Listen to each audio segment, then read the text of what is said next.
Rebecca's expression hardened as she pulled up their financial projections on her tablet. "We can't keep absorbing these losses, Michael. Between the theft and the drought impact, we're looking at a $25,000 shortfall by harvest end.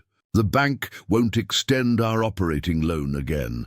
They reached the crest of the hill that offered a view of the entire Thompson property, and beyond it, the vast uniform fields of AgriVantage Enterprises, the corporate farming operation that had gradually purchased every adjacent family farm over the past 5 years, creating a sea of conventional high-yield agriculture surrounding their heirloom island. "James came by yesterday," Michael said, referring to AgriVantage's local operations manager. "Made another offer on our water rights. Said they'd be willing to lease back the land to us if we're emotionally attached to farming it." Rebecca's face flushed with anger. "How generous of them! They undercut our prices at every market, lobby against heritage seed banking standards, and now they want our water. Did he mention their offer decreases every time they make it?" Michael removed his worn veteran's cap and wiped his brow, gazing across fields that had become his sanctuary after the trauma of war. "We're running out of options, Becca. These thefts are targeted and professional. Someone knows exactly what we're growing, when it's ready, and how to harvest it properly."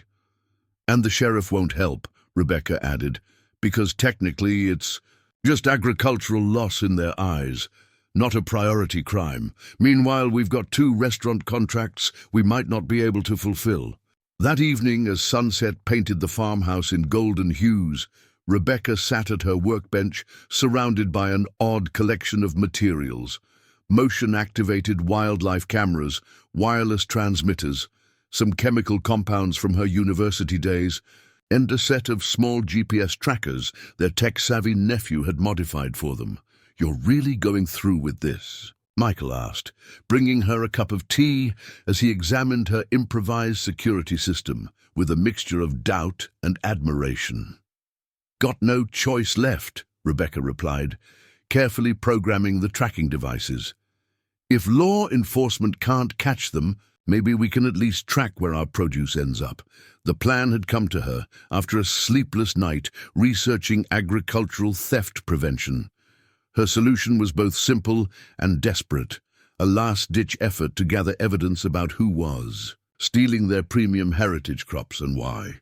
The small trackers would be carefully attached to selected corn ears throughout the field, designed to be invisible to casual inspection, but capable of transmitting location data through a specialized app on her phone. The chemical compound, completely harmless but detectable through specific testing, would mark both the thieves and any containers used to transport the stolen produce. "I talked to Elena at the farmer's market yesterday," Rebecca continued, referring to another heritage crop farmer from the next county. "She's had similar thefts, specifically her rare pepper varieties and ancient grains. Nothing else touched. Same precision harvesting." "You think this is organized?" Michael asked, the implications dawning on him. "No one steals this systematically without a distribution network," Rebecca confirmed. "It's not about catching them in the act anymore. It's about following the supply chain, finding out where these premium heritage crops are ending up." Michael picked up one of the tiny trackers, examining the craftsmanship. "These are pretty sophisticated for homemade devices. How much did this setup cost us?" "Less than what we lost in the last theft," Rebecca replied, not meeting his eyes. They both knew she'd used money set aside for the irrigation repair, a gamble they couldn't afford to lose. As midnight approached, Michael and Rebecca worked methodically through their remaining corn plants, installing the tracking devices on the ripest specimens most likely to be targeted. Each tracker was carefully concealed within the husk of the corn, invisible unless specifically examined. The chemical markers were strategically placed to transfer if the corn was handled roughly or placed in collection bins. "Now we wait," Michael said as they finished scanning the moonlit fields one last time before heading back to the farmhouse. What the veteran farmer couldn't know, as he deployed his wife's tracking system, was that their simple defensive measure would uncover something far beyond local theft. The data from their trackers would expose a sophisticated nationwide seed piracy operation that had been manipulating markets, deceiving consumers, and threatening the livelihoods of heritage crop farmers across the country. When decorated war veteran Michael Thompson rigged silent wildlife cameras to catch the thieves stealing his prized heritage corn, he never expected to expose a massive agricultural fraud conspiracy orchestrated by the nation's largest seed corporation. Yes, sir. Discovery that would spark millions of views online, trigger federal investigations, and revolutionize how America protects its small farmers from corporate exploitation. Before we dive deeper into this extraordinary story, tell us where you're watching from. And if this journey intrigues you, make sure you're subscribed, because tomorrow I've saved something truly remarkable for you. The summer dawn had barely broken when Michael Thompson discovered yet another section of his heirloom cornfield had been systematically harvested overnight. At 62, the weathered veteran stood motionless between the ravaged rows, his calloused hands clenched in frustration. The careful precision of the theft was unmistakable. Only his prized Blue Aztec corn had been taken, with nearby varieties left completely untouched. "Fifth time this month," Michael muttered, kneeling to examine the clean cuts on the remaining stalks. This wasn't random vandalism or desperate people stealing food. These thieves knew exactly what they were targeting, an heirloom variety that commanded premium prices at farmers' markets and was increasingly sought after by high-end restaurants throughout the region.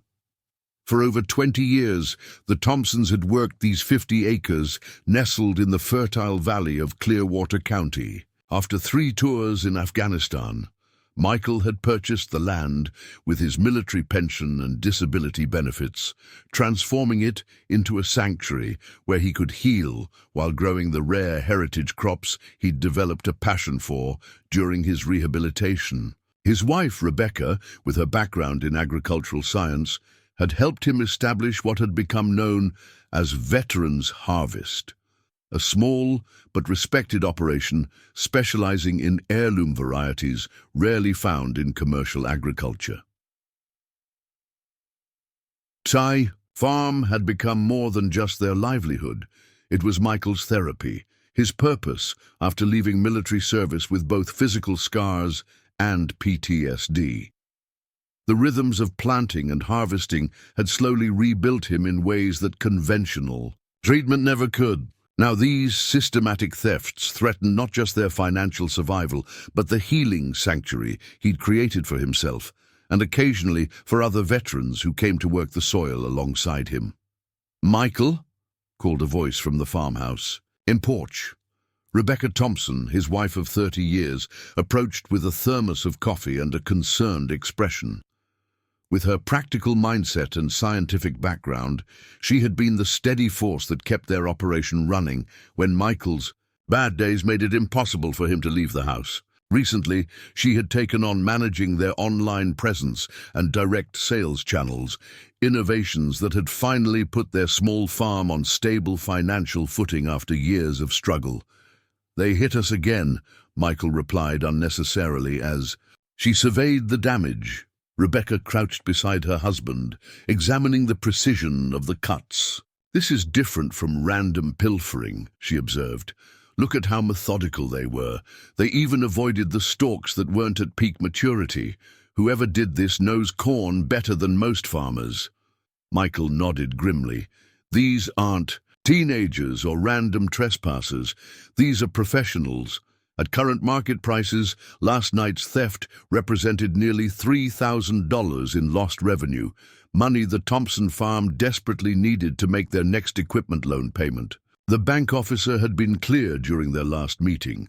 Miss another payment, and they would begin foreclosure proceedings, despite Michael's veteran status and their decade-long history with the bank. Let me guess. Sheriff Wilson gave you the same speech about filing reports and documentation for insurance.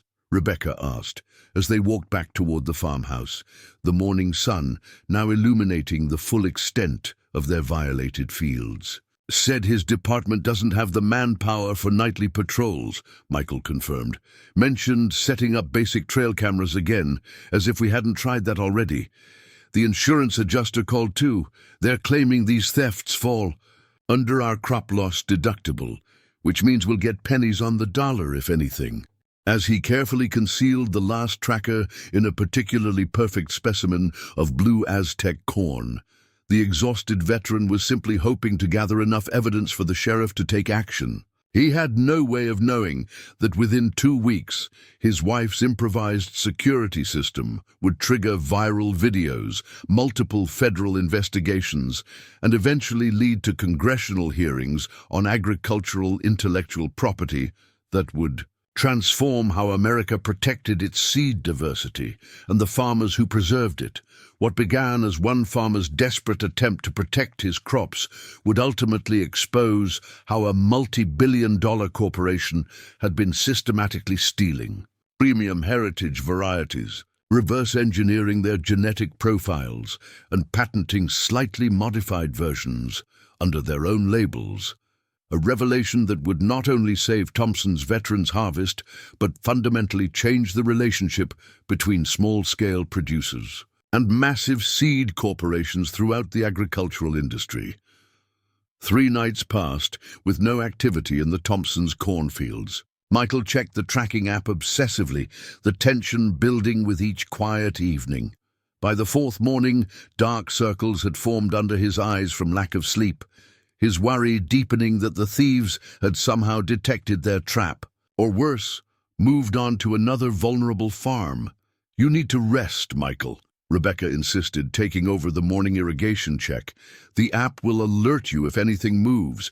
You can't keep this up. It's not good for your health." Michael reluctantly agreed, retreating to the farmhouse for a few hours of fitful sleep. His military training made true rest impossible when he felt his territory was under threat, but years of therapy had taught him to recognize when he needed to step back. It was just past noon when the distinctive alert tone from his phone jolted him awake. His hands trembled slightly as he opened the tracking application to find multiple signals suddenly active. The trackers were on the move. "Rebecca!" he called, rushing onto the porch where his wife was updating their online inventory. "Listings. They hit us again, broad daylight this time." Together they stared at the screen, watching in real time as over a dozen trackers moved rapidly away from their property.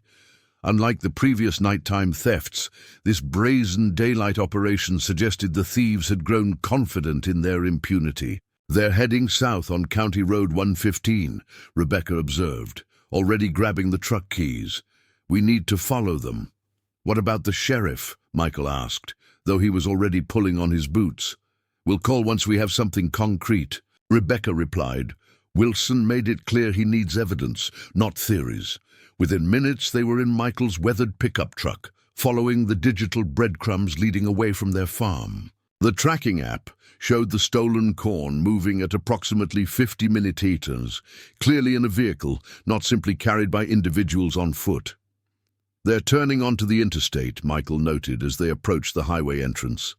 The signals were now moving rapidly northbound toward the state capital. "Who steals heritage corn with a getaway vehicle?" Rebecca wondered aloud. "Professional seed operations," Michael theorized, his military experience with intelligence gathering helping him piece together the puzzle. Heritage genetics can command thousands in development value if someone's reselling our carefully preserved varieties without doing the decades of selection work. They followed the interstate for nearly an hour, maintaining a safe distance while watching the tracker signals on Rebecca's tablet. The digital markers eventually exited the highway and proceeded through a series of increasingly industrial areas before stopping completely at what appeared to be a large research complex. "Agrigenetics Research Division," Rebecca read from the sprawling sign that dominated the facility entrance. "I know them. They're the research subsidiary of AgriVantage. They develop proprietary seed varieties for most of the major agricultural conglomerates in 5 states. Michael frowned, processing this information. Why would a legitimate research company need to steal heritage crops? They could just buy samples directly, unless they don't want a paper trail connecting them to heritage varieties. Rebecca suggested, a disturbing theory forming. Or worse, they're studying our genetics to develop new proprietary strains just different enough to patent, then suing farmers who saved their own seeds for patent infringement. They parked across the street from the facility, watching. As trucks moved in and out of the loading docks, the tracking app confirmed their stolen corn remained inside the facility, stationary for now. We need to get closer, Michael decided. See if we can spot any of our corn. Security at the facility was minimal, focused primarily on the main entrance, while the vast shipping and receiving area operated with typical industrial efficiency. Michael and Rebecca circled around to a service entrance where workers on break provided enough activity to make their presence less conspicuous. Look, Rebecca whispered, pointing toward a loading dock where workers were transferring crates from a small, unmarked truck to the warehouse. Those are Elena's harvest baskets, the ones she reported stolen last month. Michael nodded grimly, raising his phone to capture video evidence. As they watched, workers unloaded multiple containers of various premium heritage crops, rare corn, varieties, heirloom tomatoes, and ancient grains, all items reported stolen from small farms throughout the region. We need to see where they go next, Michael muttered. The trackers show they're being moved deeper into the facility. An opportunity presented itself when a facility worker propped open a side door to smoke a cigarette. After the employee returned, inside, Rebecca approached confidently, as if she belonged there, motioning for her husband to follow. Years of agricultural research work had taught her how these operations functioned and how to blend in amid the controlled chaos. Inside, they followed signs toward the germplasm analysis laboratory, using the tracking app to navigate toward their stolen crops. Through a large observation window, they witnessed something that stopped them in their tracks. Workers were systematically removing seeds from various containers, including the distinctive baskets from small heritage farms, and preparing them for analysis in what appeared to be a high-tech genetic sequencing operation. They're extracting the genetic material, Rebecca whispered, recognizing the laboratory equipment from her university days. This is a seed DNA profiling operation. Michael's eyes widened. They're not just stealing our crops for resale. They're stealing our genetics. Moving closer, they found an inconspicuous vantage point to document the operation. Michael activated his phone's camera, while Rebecca retrieved a small chemical testing kit from her pocket, a crucial component of their tracking system. Let's see if we can confirm it's our corn, she whispered, waiting for a moment when no. Workers were looking in their direction. When she briefly tested a residue sample from a nearby disposal bin, the results were unmistakable. The specialized marker they had applied to their corn reacted positively, confirming their stolen crops' presence not just in the delivery area, but in the actual genetic analysis lab. Got it, Michael breathed, capturing everything on video. They're taking stolen heritage crops and extracting their genetic profiles. This is likely how they develop their proprietary seed lines so quickly. This is massive intellectual theft, Rebecca added, her voice tight with anger. They're not just stealing from farmers. They're appropriating generations of careful breeding and selection work, then patenting it as their own innovation. Their documentation complete, they carefully retreated toward the exit, only to round a corner and come face to face with James Davis, AgriVantage's local operations manager, the same man who had repeatedly tried to purchase their water rights. Thompson? James's surprise quickly transformed into suspicion. What are you doing here? This is a restricted area. Before Michael could formulate a response, a security alarm began blaring throughout the facility. Security breach in research. Zone C, announced an overhead speaker. All unauthorized personnel must be detained. You need to leave now, James hissed unexpectedly, shoving them toward a nearby emergency exit. I was never here. You were never here, understand? Confused by this apparent assistance from a man they'd considered an adversary, Michael and Rebecca pushed through the emergency door and sprinted toward their truck, the facility security personnel now visible in pursuit. Why did he help us? Rebecca gasped as they pulled away from the curb, security guards emerging from the facility too late to stop them. I don't know, Michael admitted, his mind racing to process what they'd witnessed and what it might mean. But he clearly knows something about what's happening in there that he doesn't support. As they sped back toward their farm, the full implications of their discovery began to sink in. This wasn't simply a case of local crop theft. They had stumbled upon a sophisticated genetic appropriation operation potentially worth billions of dollars, involving one of the region's largest agricultural corporations and possibly connected to the systematic pressure on heritage crop farmers that had been escalating for years. We need to take this to the authorities, Rebecca insisted, reviewing the video evidence they'd captured. This goes way beyond the sheriff's department. This is USDA and Patent Office territory, agricultural intellectual property theft.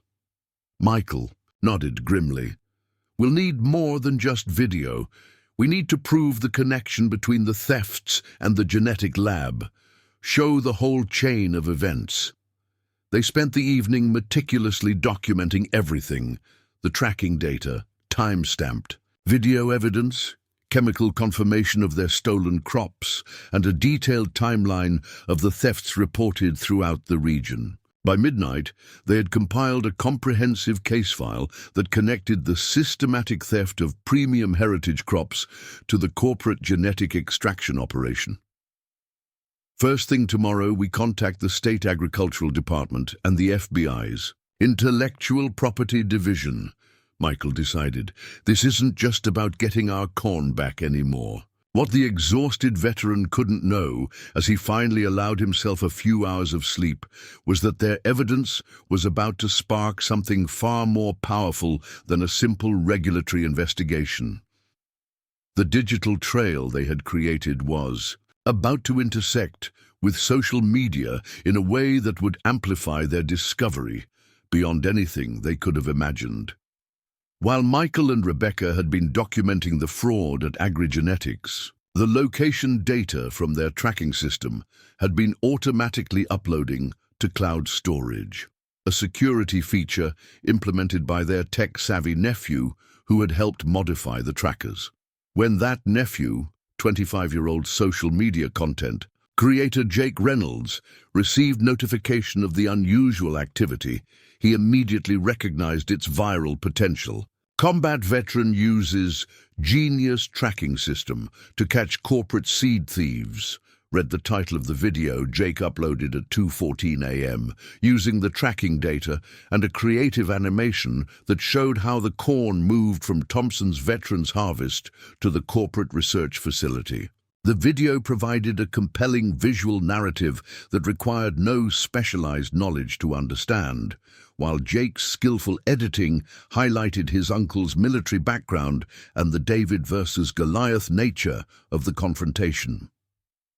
By the time Michael awoke the following morning, the video had already accumulated 950,000 views and was being shared by veterans groups, agricultural communities, environmental activists, and intellectual property rights advocates across multiple platforms. What had begun as one farmer's desperate attempt to catch local thieves was rapidly transforming into a national conversation about seed sovereignty, corporate overreach, and the challenges facing small-scale heritage preservation efforts. As Michael reached for his phone to call the agricultural department, he was startled to find it overflowing with notifications, messages, and voicemails from journalists, advocacy organizations, and other farmers reporting similar thefts. Among them was a message from a federal investigator with the USDA's Agricultural Crime Division, requesting an urgent meeting regarding evidence of potentially widespread genetic appropriation.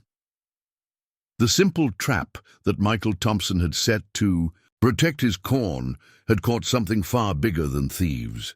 It had exposed a system of intellectual property theft that extended throughout the seed industry. And the evidence was now spreading across the internet at a pace no corporate damage control team could possibly contain. Michael Thompson stared at his phone in disbelief as the notification count continued to climb past any number he'd ever seen on his device. The kitchen table of the farmhouse that had witnessed his slow recovery from war trauma was now command central for something that felt entirely outside his experience. A viral social media phenomenon with him at its center. "Michael, we're at 2.7 million views," Rebecca announced. Her laptop opened to Jake's video. Their nephew had called earlier, simultaneously apologetic about acting without permission and excited about the overwhelming response. The Associated Press just called, so did 3 major agricultural journals and a documentary producer. The USDA investigator is on her way here now, and the National Seed Preservation Alliance wants all our documentation.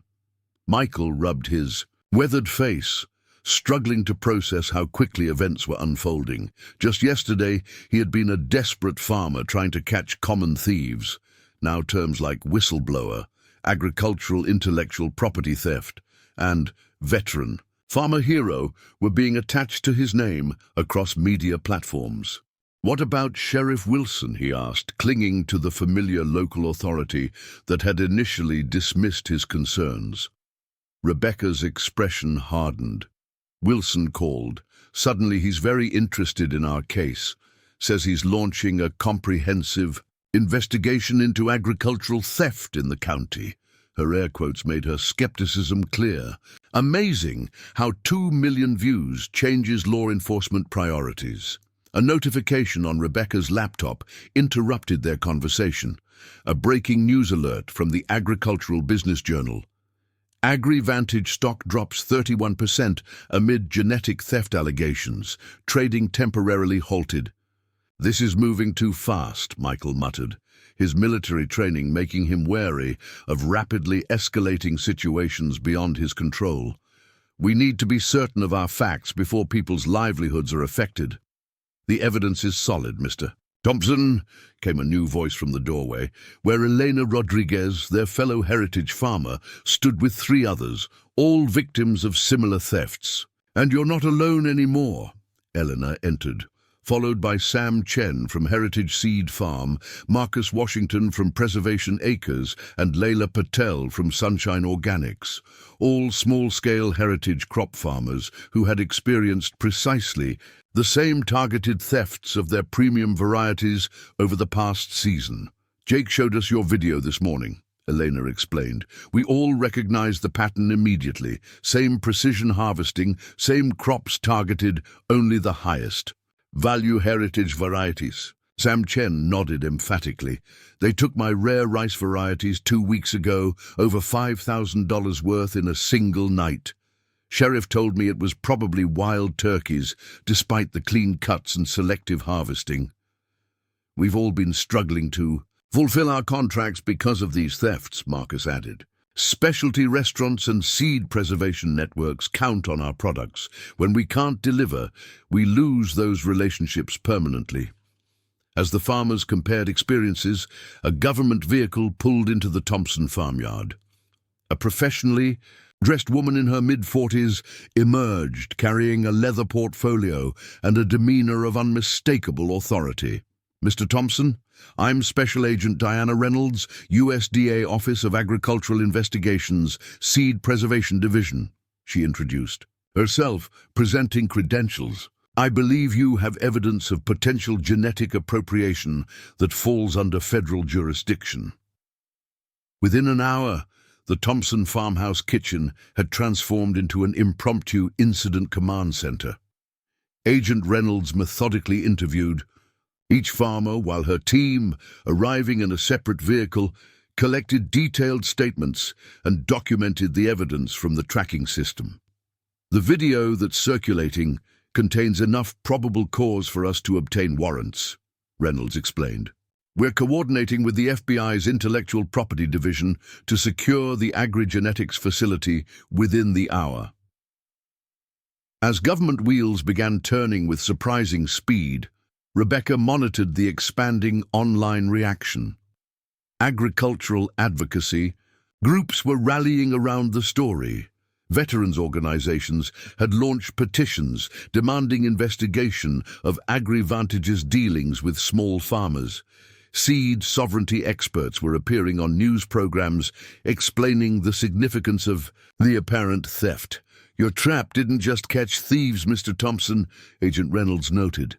You've potentially exposed one of the largest organized genetic appropriation operations we've seen in decades. By mid-afternoon, the national media had descended on Thompson's veterans' harvest. News vans lined the country road leading to the property, reporters standing in front of Michael's cornfields with the farmhouse as backdrop. The contrast between the humble combat veteran in his worn overalls and the sophisticated tracking technology his wife had deployed created a narrative irresistible to media outlets. "Mr. Thompson, how did you come up with the tracking system?" called one reporter as Michael reluctantly emerged to provide a brief statement at Agent Reynolds' suggestion. "Did you suspect AgriVantage was behind the thefts?" shouted another. "Are corporate farms trying to force out heritage seed keepers?" asked a third. Michael raised his hands, uncomfortable with the attention, but determined to stay focused on the core issue. "This isn't about me or my farm," he began, his authentic farmer's voice carrying surprising authority despite his discomfort with public speaking. "This is about integrity in our food system. Farmers have spent generations developing these heritage varieties because we believe in genetic diversity and food security. If corporations are stealing that collective work for private profit, everyone loses except the thieves." His straightforward eloquence, born of genuine conviction rather than media training, resonated powerfully across the live broadcasts. Social media, clips of the humble veteran farmer speaking truth to power were being shared with hashtags like #Seed Sovereignty and Farmers Not Corporations, amplifying the story further. As evening approached, Agent Reynolds received a call that visibly energized her. After a brief but intense conversation, she addressed the assembled farmers. The USDA and FBI just executed warrants at AgriGenetics' main research facility and headquarters. Initial findings have already confirmed the presence of the chemical, markers from Thompson's corn in their genetic analysis division. They've also discovered documentation suggesting this operation extends to at least 11 research centers across 5 states. A collective murmur passed through the group as they processed the scale of what had been uncovered. "There's more," Reynolds continued. "Digital records indicate AgriVantage has been systematically identifying heritage varieties with valuable traits, organizing their theft through third-party contractors, then fast-tracking genetic analysis to incorporate these traits into their proprietary lines, bypassing years of development work and the obligation to compensate original breeders." "How long has this been happening?" Layla Patel asked, her voice tight with controlled anger. "Preliminary evidence suggests at least 4 years, Reynolds replied grimly.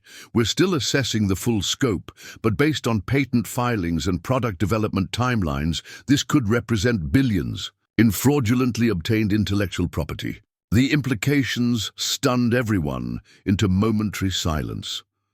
For 4 years, legitimate heritage farmers had been competing against their own stolen genetics, fighting an unwinnable battle against companies that could bring new varieties to market in a fraction of the normal development time by simply appropriating generations of careful breeding work. As darkness fell, a new development added another layer to the unfolding story. Jake Reynolds burst into the farmhouse, his normally casual demeanor replaced with urgent excitement. "You need to see this," he announced, placing his laptop on the kitchen table. People are testing commercial seed varieties with the chemical marker detection method Rebecca described in my follow-up video. It's happening all over the country. The screen showed dozens of social media videos from farmers who, inspired by the original viral post, had purchased chemical testing kits and were examining recently released proprietary seed varieties from AgriVantage's premium seed line. In video after video, farmers discovered the telltale chemical signature that matched Thompson's marker system on seeds, labeled as AgriVantage's patented Heritage Pro line. The chemical marker spread through their entire breeding program. Rebecca realized it's on everything that went through those same analysis lines, unintentional but incredibly effective evidence. Agent Reynolds nodded, already forwarding the social media links to her investigation team. As the evening progressed, Michael stepped outside for a moment of quiet amid the chaos his wife's tracking system had unleashed. Under the same stars that had watched over him during long nights in Afghanistan, he contemplated how his desperate attempt to protect his livelihood had evolved into something with such far-reaching implications. His solitude was interrupted by an incoming call from an unlisted number. Hesitantly, he answered. "Mr. Thompson, this is Congressman David Martinez, chair of the House Agricultural Oversight Committee. I've been watching what's unfolding with your situation, and I believe it points to systemic issues requiring legislative attention. Would you be willing to testify before our committee next week about your experience and the vulnerabilities in our seed preservation systems?" Before Michael could fully process this request, he noticed headlights approaching down the long driveway, the fifth news crew of the day arriving for the story that was now leading broadcasts nationwide. Behind them came more vehicles, other heritage farmers from surrounding counties who had heard about the gathering at Thompson's Veterans Harvest and were arriving with their own theft reports and evidence. What Michael Thompson couldn't possibly know as he stood watching this impromptu convoy was that his wife's homemade tracking system had not merely exposed a single company's fraud. The chemical markers that caught nighttime corn thieves had spread through seed development facilities, genetic databases, and commercial seed lines, making visible a problem that had long remained hidden from farmers and regulators alike. And as evidence continued mounting across social media and federal investigations, the ripple effects were about to reach the highest levels of agricultural policy, intellectual property law, and corporate accountability. The veteran farmer who had been dismissed by local law enforcement just days earlier was now at the center of a perfect storm of farmer activism, regulatory scrutiny, and media attention, a position he had never sought but would soon use to advocate for the struggling heritage crop preservationists who had been victims of both theft and systematic genetic appropriation designed to undermine their very existence in the marketplace. Michael Thompson had never owned a suit until 3 days ago. Now dressed in a hastily purchased navy blue ensemble that Rebecca had insisted was necessary for the occasion, the veteran farmer sat in a wood-paneled waiting room outside the House Agricultural Oversight Committee chambers. Through the nearby window, he could see the Washington Monument standing tall against the morning sky, a surreal backdrop for a man who had spent the last 20 years rarely traveling beyond his county's borders. 5 minutes, Mr. Thompson," announced a congressional aide, clipboard in hand. "The committee is just finishing their preliminary statements." Michael nodded, tugging uncomfortably at his tie. Beside him, Rebecca reviewed their presentation. Materials one last time, having worked through the night to distill their evidence into the clear, concise format required for congressional testimony. "Remember, Michael, just tell the truth. Exactly as it happened. That's what they need to hear," she reassured him, sensing his tension. "Never thought catching corn thieves would land me here," Michael muttered, still processing the whirlwind. Events of the past 10 days. Those days had transformed everything. The viral video of his tracking system had now surpassed 52 million views across platforms. The USDA and FBI joint investigation had expanded to include agri-genetics facilities in 9 states. Major seed retailers had pulled AgriVantage's Heritage Pro line from catalogs, pending verification of breeding origins. Most significantly, over 250 heritage farmers nationwide had come forward with reports of similar targeted thefts, suggesting a systematic operation far beyond anything initially imagined. "Mr. Thompson, they're ready for you now," the aide announced. Holding open the heavy wooden door, Michael took a deep breath and entered the hearing room, immediately confronted by the intimidating semicircular dais where committee members sat facing him. Behind them, a packed gallery of observers, media representatives, and industry stakeholders filled every available seat. Directly across from his witness table sat executives from AgriVantage, their expressions a mixture of concern and controlled hostility. "The committee recognizes Mr. Michael Thompson, owner-operator of Thompson's Veterans Harvest," announced Chairman Martinez, a formidable legislator known for his advocacy on agricultural diversity issues. "Mr. Thompson, you have 10 minutes for your opening statement before questions." As Michael approached the microphone, he momentarily froze, the banks of cameras and unfamiliar formality nearly overwhelming his carefully prepared thoughts. Then from the back of the room, he spotted a group of familiar faces: Elena, Sam, Marcus, and Layla, the fellow heritage farmers who had joined his cause. Their presence centered him, reminding him why he was there. "I'm not accustomed to speaking in settings like this," he began, his authentic farmer's voice carrying surprising authority in the formal chamber. 10 days ago, I was just trying to stop thieves from taking my corn. Today, I'm here because those corn ears led us to something much bigger. A systematic theft of agricultural heritage that's harming farmers, deceiving consumers, and undermining the diversity of our entire food system.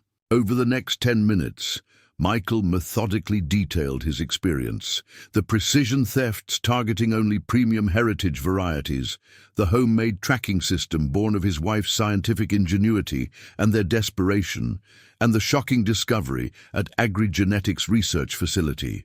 He explained how their simple chemical marker had revealed an elaborate genetic appropriation network designed to exploit the hard work of heritage seed preservationists across the country. "This isn't just about stolen corn," he concluded, his voice gaining confidence as he spoke. "It's about trust, farmers' trust that honest breeding work will be respected and rewarded, consumers' trust that the stories behind their food are truthful. When corporations can systematically undermine that trust for profit, the entire system of agricultural innovation fails. And when that system fails, small farms like mine, farms that have preserved genetic diversity for generations, cannot survive." As Michael finished, the room remained silent for a moment before Chairman Martinez spoke. "Thank you, Mr. Thompson. Your straightforward testimony is precisely why this committee requested your presence." He turned toward the AgriVantage representatives. "Perhaps CEO Hendricks would like to respond to these allegations." Richard Hendricks, CEO of AgriVantage, leaned into his microphone with practiced corporate composure. "While we take these allegations seriously, we believe Mr. Thompson's evidence represents isolated incidents possibly caused by rogue researchers, not systematic corporate practice. AgriVantage has been a trusted name in agricultural innovation for over 40 years, and we— "Excuse me, Mr. Hendricks," interrupted Congresswoman Susan Lakewood, "but we have some additional evidence to present before your response continues." She nodded to a staff member who distributed folders to committee members. "The committee has received documentation from 9 former agrigenetics employees detailing what they describe as an explicit corporate strategy called genetic acceleration, designed to maximize profits through the deliberate appropriation of heritage genetics into proprietary lines. Murmurs spread through the gallery as Hendricks consulted urgently with his legal team. Michael exchanged glances with Rebecca, realizing there were dimensions to this investigation extending far beyond their original discovery. Congresswoman Lakewood continued. Additionally, USPTO investigators have provided preliminary findings indicating that approximately 73% of AgriVantage's novel patent applications filed in the past 5 years contain genetic sequences statistically identical to heritage varieties documented in the National Seed Preservation Database, an impossibility if proper breeding protocols were being followed. For the next 3 hours, the hearing unfolded like a meticulously constructed case, with committee members from both parties united in their questioning of AgriVantage practices. Michael watched in astonishment as his wife's simple tracking system was repeatedly referenced as the catalyst that had finally exposed a theft mechanism industry experts had suspected but never proven. During a brief recess, Agent Reynolds approached Michael in the hallway outside the hearing room. "Your testimony was excellent, Mr. Thompson. Direct and credible. Exactly what was needed." She hesitated before adding, "There's something else you should know. The investigation has expanded beyond agrigenetics. We've identified financial connections between them and 4 major agricultural conglomerates, including Monsanto International." Michael felt a chill of realization. The corporation that's been lobbying against seed-saving rights? The one that sued 118 small farmers last year for patent infringement? Reynolds nodded. "James Davis is cooperating with investigators. According to his testimony, AgriVantage has been systematically pressuring heritage farms into financial distress through various means, including orchestrating the thefts you experienced, then acquiring their genetic resources when they're forced to close. They weren't just after our corn for genetic analysis," Rebecca interjected, connecting final pieces of the puzzle. "They were deliberately undermining our financial viability to acquire our entire seed bank when we failed." "Precisely," confirmed Reynolds. "This appears to be a multifaceted strategy. Profit from genetic appropriation in the short term, while simultaneously consolidating control of heritage genetics for the long term." When the hearing resumed, Michael found himself answering increasingly complex questions about the economic pressures facing heritage crop farmers and the vulnerability of the seed preservation system to corporate manipulation. Despite his lack of political experience, his authentic perspective as both a veteran and a farmer resonated powerfully with committee members and observers alike. "Mr. Thompson," asked Congressman Robert Williams, a representative from a major agricultural state, "in your view, what changes would provide meaningful protection against the type of theft your tracking system uncovered?" Michael considered carefully before responding. 3 things would make an immediate difference. First, a national genetic registry system that can quickly identify suspicious similarities between new proprietary varieties and existing heritage crops. Second, meaningful penalties for theft that reflect the actual market value these genetics represent, not just symbolic fines. And third, protection for small breeders who report suspicious patterns, including financial support during investigations when their operations are disrupted. His practical suggestions, born from direct experience rather than abstract policy theory, drew approving nods from committee members on both sides of the political spectrum. As the hearing concluded, Chairman Martinez made an unexpected announcement. Based on testimony heard today and evidence provided by ongoing investigations, this committee is immediately drafting the Heritage Seed Protection and Farmer Rights Act, incorporating Mr. Thompson's recommendations along with additional oversight mechanisms. We intend to fast-track this legislation with bipartisan support. As Michael and Rebecca exited the hearing room, they were surrounded by journalists seeking comments on the proceedings. Among the press scrum, Michael noticed a distinguished older man patiently waiting at the periphery. When the initial wave of questions subsided, the man approached. "Mr. Thompson, I'm Dr. William Foster, Director of the National Agricultural Genetics Preservation Initiative. Your tracking system's effectiveness has inspired our research team. We'd like to develop a standardized version that could be implemented across the Heritage Seed Network nationwide. Would you be willing to consult on the project?" Before Michael could respond, his phone buzzed with a notification. Jake Reynolds had just posted an update to the original viral video. Consumer-led testing of commercial seed varieties had now spread to 14 countries, with similar patterns of genetic appropriation emerging in European and Asian markets. The simple tracking system designed at a kitchen table had sparked a global movement for agricultural genetic transparency. Later that evening, as Michael stood on the balcony of his hotel room overlooking the illuminated monuments of Washington, he tried to reconcile the magnitude of what had been set in motion by his desperate attempt to catch local thieves.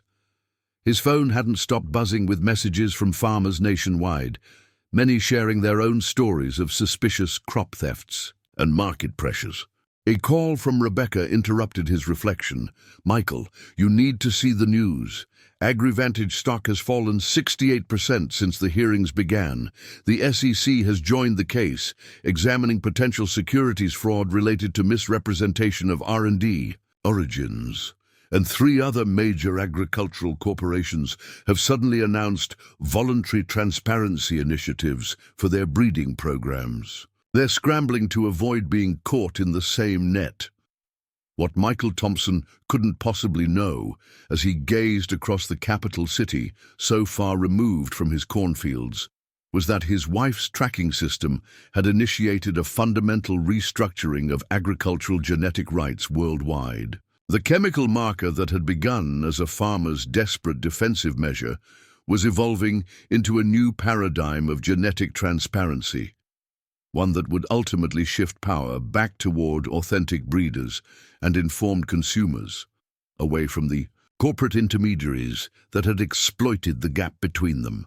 The humble veteran who had simply wanted to protect his corn had inadvertently catalyzed a movement that was rapidly spreading beyond agriculture into broader questions of intellectual property rights, corporate accountability, and resource preservation. And as evidence continued mounting across regulatory investigations and citizen-led verification efforts, the implications were expanding from seed catalogs to global food security policy. Tomorrow, Michael would meet with technology developers, agricultural researchers, and policy experts, all seeking to build upon Rebecca's improvised tracking system.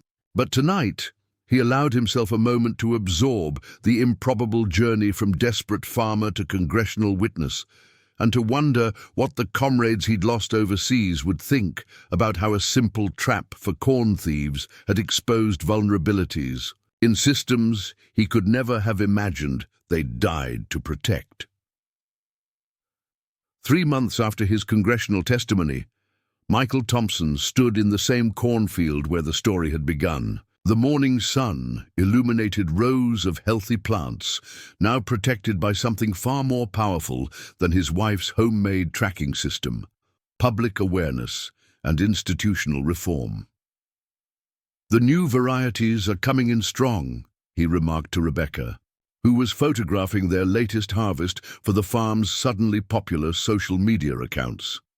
"Never thought I'd see the day when people would request Thompson's verified heritage corn by name."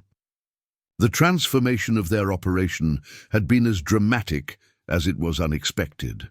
The tracking system that began as a desperate security measure had evolved into an officially recognized producer-verified heritage certification, the first of its kind approved by the USDA's revamped seed preservation program. Each Thompson's Veterans Harvest product now carried a scannable code, allowing consumers to verify its genetic authenticity through a smartphone app developed in partnership with the National Agricultural Genetics Preservation Initiative.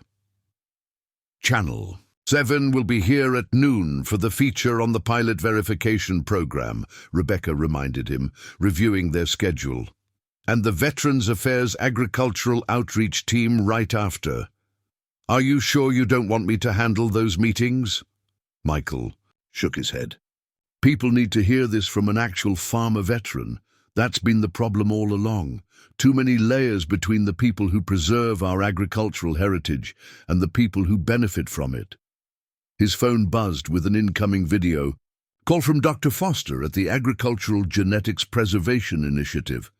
Michael still found the technology somewhat awkward, but had adapted quickly to his unexpected role as the public face of heritage seed protection reform. Michael, great. News from Washington, Foster announced when the connection established. The Heritage Seed Protection and Farmer Rights Act passed the Senate committee vote this morning, 19-2. With that kind of bipartisan support, full passage is practically guaranteed. That's faster than anyone predicted.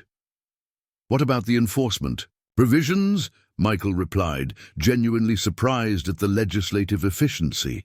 Fully intact, Foster confirmed. Mandatory genetic verification technology, enhanced penalties based on market value of misappropriated genetics, and the Whistleblower Protection Fund for farmers who report suspected theft. Your 3 recommendations are the cornerstone of the legislation. As they discussed implementation details, Michael marveled at how quickly the political landscape had shifted. The genetic appropriation exposed by his wife's tracking system had created that rarest of circumstances, an issue that transcended partisan divides. Conservatives saw it as protecting private property and traditional farming values. Progressives viewed it as environmental protection and corporate accountability. The result was the most significant agricultural oversight legislation in decades, moving through Congress with unprecedented speed. After finishing the call, Michael walked toward the section of the farm that had changed most dramatically in recent months. The formerly unused North 20 acres were now alive with activity as researchers from 2 universities conducted field trials of various verification technologies.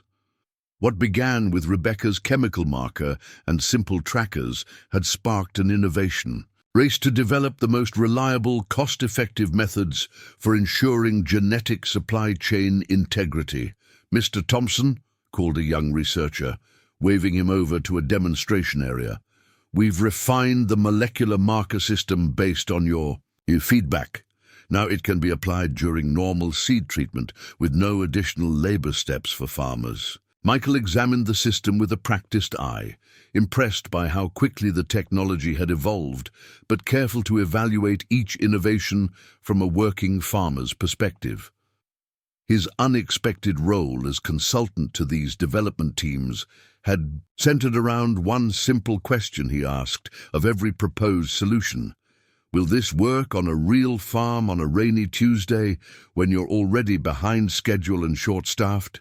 This insistence on practical implementation had made him both respected and occasionally frustrating to the technical teams, but it had also ensured that the emerging verification systems remained feasible for actual agricultural operations rather than just laboratory demonstrations.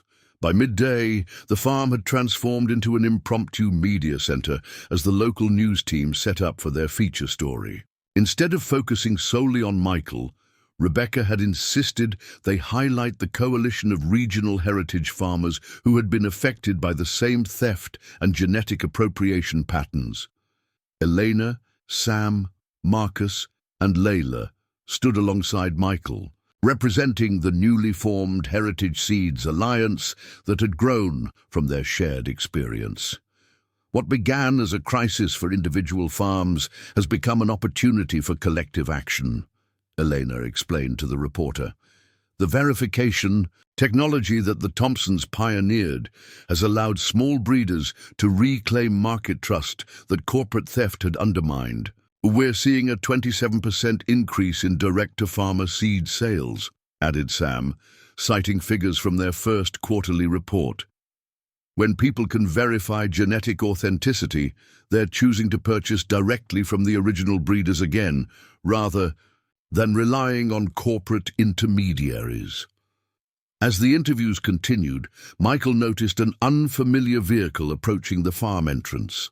The black sedan parked near the barn, and James Davis, the former AgriVantage operations manager who had helped them escape the research facility, emerged looking considerably less polished than during their previous encounters. "Mr. Thompson," he called, approaching cautiously aware of the media presence, "do you have a moment to talk privately?" Michael excused himself from the filming, curious about this unexpected visit from a man now known to be cooperating with federal investigators. They walked toward the original Thompson farm equipment shed, a structure that had witnessed 20 years of agricultural challenges, but surely nothing like the events of recent months. "I wanted you to hear this directly from me," James began, once they were alone. "I provided testimony about AgriVantage's full operational strategy, including the coordination with 4 other major seed corporations and their holding companies. It wasn't just about genetic appropriation. That was merely the profitable short-term tactic." "What was the long-term goal?" Michael asked, though he had already formed suspicions. "Germplasm monopolization," James confirmed. "The corporate strategy identified key heritage varieties controlling drought resistance traits across 31 crop families. The plan was systematic. Undermine small heritage operations through market manipulation, targeted theft, and research fraud. Then acquire their seed collections when they failed." Michael felt a chill despite the warm day. "For the genetics, not the land," James nodded grimly. Internal projections suggested climate-resilient genetics would quintuple in value over the next 15 years due to ongoing environmental shifts. The heritage farms were simply the legally vulnerable repositories of these increasingly valuable traits. "Why are you telling me this now?" Michael asked, studying the man who had once been the face of corporate pressure on local farms. "Because the federal settlement includes immunity for cooperation," James admitted with frank pragmatism, "but also because people should understand what was really happening. It wasn't just about stealing your Blue Aztec corn. It was about controlling who has access to climate-resilient food genetics for the next century." Before Michael could respond, Rebecca approached with news that the Veterans Affairs Agricultural Outreach Team had arrived early. The conversation with James would have to continue later, but his revelations added a deeper dimension to the already complex situation, one that extended beyond intellectual property rights to food security, with implications for entire agricultural regions. The remainder of the day passed in a blur of interviews, demonstrations, and policy discussions. The national attention that had begun with a viral video had evolved into sustained institutional focus on agricultural genetic verification systems, with Thompson's Veterans Harvest as the unlikely epicenter of innovation and policy development. That evening, as the last visitors departed, Michael sat on the farmhouse porch with Rebecca and Jake, whose original video had catalyzed the movement. On Jake's laptop, they reviewed the latest monitoring dashboard showing real-time data from consumer verification scans across the country. "Over 650,000 scans today alone," Jake noted, scrolling through the analytics. "People aren't just accepting seed catalog claims anymore. They're actively verifying genetic authenticity before purchasing. That's a fundamental shift in consumer behavior." What happens when the media attention eventually fades? Michael wondered, always the pragmatist despite their current success. "That's the beauty of this system," Rebecca replied. It doesn't require constant attention to function. Once verification becomes habitual for consumers and integrated into farming operations, it's self-sustaining. Jake nodded in agreement. Traditional media might move on, but the infrastructure remains. The app has 9 million downloads. Verification. Stations are being installed in agricultural supply stores nationwide, and the international adoption is accelerating. This isn't a temporary story, it's a permanent change in how seed systems operate. As if to confirm this assessment, Michael's phone alerted him to a notification from the farm's monitoring system. Not an alarm, but an authenticity verification, showing that someone in Oregon had just scanned and purchased seed corn harvested from their farm 3 weeks earlier. The system that began as defense against thieves now allowed him to track his varieties through legitimate distribution channels all the way to the final farmer, a level of supply chain transparency previously unimaginable for small breeders. Later, that night, after everyone had departed, Michael walked the perimeter of his fields under a clear, starlit sky. The land that had helped heal his war trauma had become something he never anticipated, a living laboratory for agricultural verification technology and a symbol of small farmer resilience against corporate exploitation. What Michael Thompson couldn't fully appreciate as he contemplated the remarkable journey from desperate farmer to agricultural innovator was how completely his wife's simple tracking system had disrupted entrenched power structures in the seed industry. The transparency made possible by their verification approach had shifted leverage back toward authentic breeders and informed consumers, creating accountability that corporate intermediaries had successfully avoided for decades. The chemical marker that began as a trap for corn thieves had illuminated not just stolen crops, but systematic vulnerabilities throughout the seed supply chain. The resulting transparency had revealed not only theft, but the deeper strategy of germplasm control that threatened the very existence of agricultural biodiversity. And as verification technology continued evolving from Rebecca's original concept, it was creating protective infrastructure that would outlast any single investigation or legislative action. The combat veteran, who had simply wanted to catch nighttime crop thieves, had inadvertently initiated a fundamental restructuring of agricultural verification practices, one that promised to preserve not just his family's farm, but the viability of heritage seed preservation throughout the food system. As consumer behavior, regulatory frameworks, and market incentives realigned around transparency, the conditions that had made widespread genetic appropriation possible were disappearing, replaced by systems that inherently rewarded authenticity rather than deception. Tomorrow would bring more researchers, more policy discussions, and more media attention.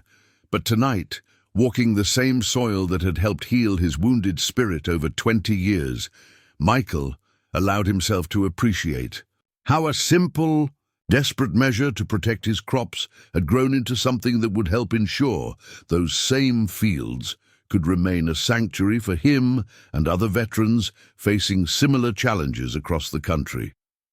6 months after the Heritage Seed Protection and Farmer Rights Act passed with overwhelming bipartisan support, Michael Thompson found himself in an environment he could never have imagined before his wife's tracking system went viral. The United Nations Food and Agriculture Organization headquarters in Rome, Italy. "I still can't believe we're here," he muttered to Rebecca as they were escorted through the impressive atrium of the international complex. The veteran farmer, who rarely traveled beyond state lines, was now addressing global agricultural representatives about the verification system that had begun with chemical markers and homemade trackers in their kitchen. The Thompson Protocol is already being implemented in 19 countries, replied Dr. Foster, who had accompanied them as representative of the National Agricultural Genetics Preservation Initiative. Your concept of consumer-accessible verification has transformed from a security measure into a global food genetics framework. Michael shook his head in quiet amazement. The Thompson Protocol, a term he still found somewhat embarrassing, had evolved far beyond Rebecca's original desperate measure. What began as a trap for corn thieves had been refined, standardized, and expanded into a comprehensive approach to seed verification, now being adopted by agricultural systems worldwide. "Mr. Thompson, we're ready for you in the main chamber," announced their UN escort. "The Director General will introduce you following the opening statements." The Grand Assembly Hall was filled with agricultural ministers, food security experts, and sustainability advocates from nearly every nation. On the massive screens surrounding the chamber, Michael recognized images of his own farm, alongside verification systems, now operating in European seed banks, South American indigenous farming cooperatives, and Asian rice breeding collectives. "I'm just a farmer," he whispered to Rebecca as they took their places on the presentation stage. "How did we get here?" "By solving a problem that affected everyone," she replied simply. "Genetic security isn't just an American issue." The Director General's introduction highlighted the remarkable journey of Thompson's Veterans Harvest verification innovation. What began as one farmer's defense against theft has evolved into perhaps the most significant advancement in seed security of the past 50 years. The Thompson Protocol has demonstrated that verification technology, when properly implemented, can restore trust between breeders and farmers while creating market conditions that inherently reward authentic practices. As Michael approached the podium, he felt the weight of the moment, but also the grounding certainty of his experience. He wasn't here as a policy expert or technology specialist. He was here as a farmer whose practical innovation had addressed a fundamental vulnerability in global food systems. "I never set out to create a protocol or start a movement," he began, his straightforward manner translating effectively even through the simultaneous interpretation systems. "I just wanted to protect my corn and find out who was stealing it." But what we discovered through that simple tracking system was that the theft was just a symptom of a much deeper problem: the disconnection between how seed varieties are developed and how they reach farmers. Over the next 20 minutes, Michael outlined the practical implementation of verification systems from a producer's perspective, emphasizing accessibility, ease of use, and tangible benefits for farmers. Unlike technical experts who focused on sophisticated mechanisms, Michael's presentation centered on real-world application, the challenges, adjustments, and unexpected benefits they had discovered through implementing verification at Thompson's Veterans Harvest and across the Heritage Seeds Alliance. "The technology itself isn't revolutionary," he explained, gesturing towards slides showing the evolution of their system. "What's revolutionary is putting verification power directly in the hands of both breeders and growers, removing the information monopoly that allowed appropriation to flourish in the middle of the supply chain." Following his presentation, agricultural representatives from diverse regions shared their experiences implementing variations of the Thompson Protocol. A quinoa cooperative in Bolivia had adapted the verification system to combat widespread counterfeiting of indigenous varieties. Tomato preservationists in Italy had developed molecular markers to address notorious authentication challenges in their industry. Japanese rice farmers had implemented local verification to protect traditional varieties from substitution. What struck Michael most powerfully was how each implementation maintained the core principle of his wife's original system: direct transparency between original breeders and farmers, bypassing the vulnerable intermediary stages where genetic appropriation had traditionally occurred. During the lunch break, Michael was approached by Kwame Okafor, Ghana's dynamic Minister of Agricultural Development. "Mr. Thompson, Your verification approach has particular relevance for developing agricultural economies, he explained. When small breeders can authenticate their varieties directly to farmers, they retain significantly more value than when corporate intermediaries control verification. We've seen income increases of 35 to 55% for verified breeders in our pilot regions. This economic perspective highlighted an aspect of verification that had emerged unexpectedly. Beyond preventing theft, the system was fundamentally restructuring value distribution throughout the seed industry. When farmers could verify authenticity directly, they were increasingly choosing shorter supply chains and direct purchasing models, shifting economic leverage back toward actual breeders. As the international forum continued, Michael participated in working groups focused on practical implementation challenges. His insistence on farmer-centered design had become a guiding principle in the global expansion of verification systems. Technology that couldn't be easily adopted by working agricultural operations wouldn't succeed regardless of its theoretical elegance. The verification crisis exposed by Thompson's Veterans Harvest has accelerated a trend that was already emerging, noted the European Union's Agricultural Commissioner during the closing session. Farmers increasingly want connection to their seed sources. The technology now provides infrastructure for trust that corporate consolidation had systematically undermined. What Michael found most meaningful about the international gathering wasn't the technical discussions or policy frameworks. It was the conversations with farmers from diverse regions who shared remarkably similar experiences of market pressure, resource threats, and corporate manipulation. The verification system had provided a common language and tool for addressing challenges that transcended national boundaries and cultural differences.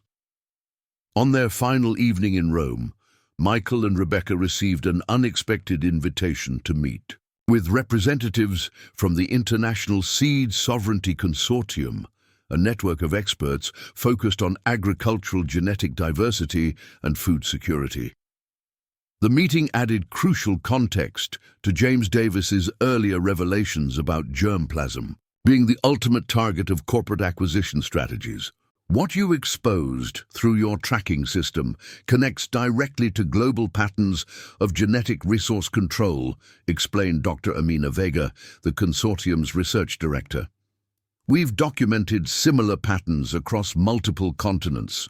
Corporate entities using manipulated seed markets as mechanisms to acquire control of climate-resilient traits. She displayed a global map highlighting regions where corporate consolidation of breeding operations correlated directly with drought-resistant trait control, creating effective monopolies over genetic characteristics that would become increasingly critical as climate patterns shifted. The verification technology that began on your farm does more than protect genetic authenticity, Dr. Vega continued. By preserving the economic viability of distributed breeding programs, it indirectly prevents the consolidation of genetic resource control that represents perhaps the most significant threat to food sovereignty worldwide. This perspective expanded Michael's understanding of why his wife's simple tracking system had resonated so powerfully across diverse agricultural contexts. The appropriation he had exposed wasn't merely about mislabeled seed products. It was part of a sophisticated strategy to undermine independent breeding as a pathway to controlling fundamental food security resources. When they returned to Thompson's Veterans Harvest the following week, Michael found that the international recognition had created new momentum for the Heritage Seeds Alliance. Membership had expanded to over 2,000 verified farms across North America, with implementation support now provided through regional hubs that offered technical assistance, equipment access, and marketing coordination.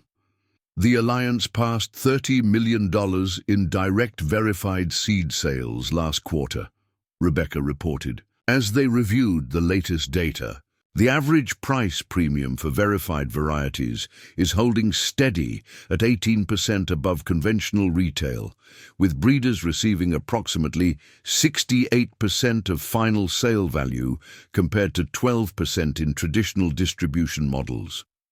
These numbers represented more than abstract market statistics.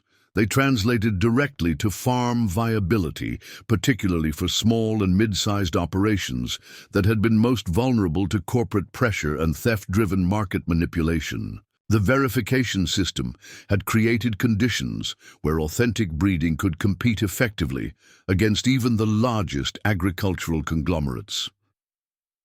As autumn transitioned to early winter, Michael walked the fields where his fourth harvest since the tracking system was implemented was complete. The farm had changed dramatically in those months, not in its fundamental character or practices, but in its relationship to the broader agricultural ecosystem. What had once been an isolated operation struggling against mysterious market forces was now a node in a robust network of verified breeders. The Thompson's Veterans Harvest logo, now incorporating the verification system's distinctive marker, appeared on seed packages distributed through direct channels throughout the region and beyond. The economic stability provided by fraud-resistant markets had allowed them to implement succession planning, and partnering with 3 younger veterans interested in heritage crop preservation, ensuring the operation would remain a healing sanctuary for those who had served. Most significantly, the pressure from corporate acquisition had evaporated as verification. Transparency made the strategy of undermining small breeders through market manipulation increasingly ineffective. The AgriVantage land surrounding Thompson's Veterans Harvest had recently been sold to a cooperative of young farmers implementing regenerative practices with verification technology integrated from the start. As Michael supervised the cleaning of their premium seed corn, each batch now carrying molecular markers and digital tracking that would allow verification. Throughout its journey to farmers, he reflected on the extraordinary chain of events that his wife's simple tracking system had initiated. What Michael Thompson couldn't fully appreciate, even after seeing its global implementation, was how fundamentally their innovation had altered power relationships throughout the seed system. By making authenticity directly verifiable, they had eliminated the information asymmetry that had allowed corporate intermediaries to extract disproportionate value and manipulate markets to their advantage. The resulting realignment of economic incentives had created conditions where distributed, sustainable breeding could thrive rather than merely survive. The chemical marker that began as a desperate measure to catch nighttime thieves had illuminated not just theft, but systematic vulnerabilities that extended throughout global food systems and into critical genetic resource management. And, as verification, technology continued evolving from Rebecca's original concept. It was creating protective infrastructure for authentic breeding that would endure far beyond any single policy initiative or market trend. The humble veteran who had simply wanted to protect his corn had inadvertently catalyzed a transformation in how seed systems operate, shifting leverage toward those who actually develop varieties and those who ultimately grow them, while creating transparency that inherently rewarded honest practices. What had begun in desperation at Thompson's Veterans Harvest had evolved into something Michael had never imagined: a globally implemented framework for agricultural trust that was systematically dismantling the conditions that had made his own farm vulnerable to theft, fraud, and resource appropriation in the first place. 5 years to the day after Michael Thompson discovered the first theft of his heirloom corn, Thompson's Veterans Harvest hosted an event that would have been unimaginable half a decade earlier. The Agricultural Verification Summit brought together Over 250 farmers, technology developers, policy experts, and food system advocates to the once struggling farm that had become an unlikely epicenter of agricultural transformation. Under white tents, erected across fields that had once been targeted by corporate-sponsored thieves, displays showcased the remarkable evolution of verification technology. Michael and Rebecca's primitive chemical markers and homemade trackers had inspired 4 generations of increasingly sophisticated systems, culminating in the current V4 standard being implemented across global supply chains. Still can't believe. All this came from trying to catch some corn thieves, Michael remarked to Eleanor as they watched attendees exploring interactive demonstrations. At 67, the veteran farmer's weathered face had gained a few more lines, but his eyes reflected the satisfaction of seeing the farm not just preserved, but thriving under a system that rewarded authentic production. The best innovations come from real needs, not theoretical problems, Eleanor replied, her own heritage operation having expanded significantly under the protection of verification systems, allowing her children to join the family business rather than seek opportunities elsewhere. You solved a practical problem that affected all of us, even if we didn't recognize it yet. The summit's timing coincided with the 5-year assessment of the Heritage Seed Protection and Farmer Rights Act, which had exceeded even its most optimistic projections. Reported cases of genetic appropriation had declined by 82% nationwide.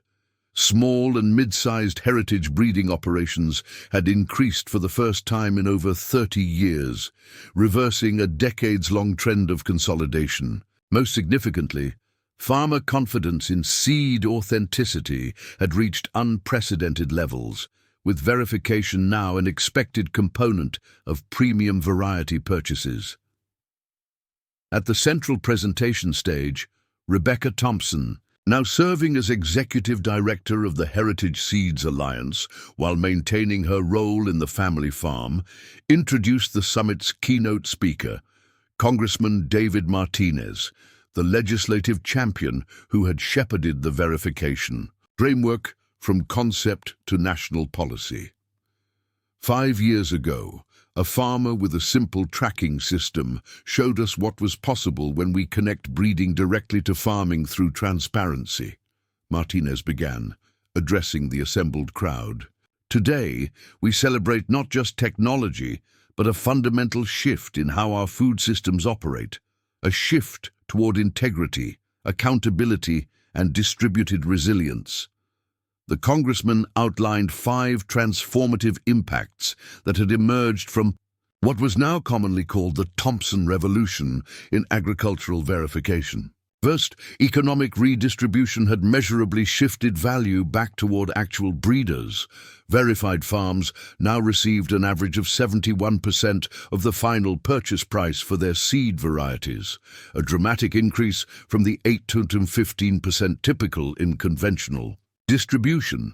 Second, genetic diversity protection had been strengthened as verification prevented the systematic undermining of small breeders that had facilitated corporate acquisition of climate-resilient traits and variety consolidation. Third, rural revitalization had accelerated as verification-protected markets made small and mid-sized breeding operations economically viable again, creating sustainable livelihoods that kept younger generations engaged in agriculture.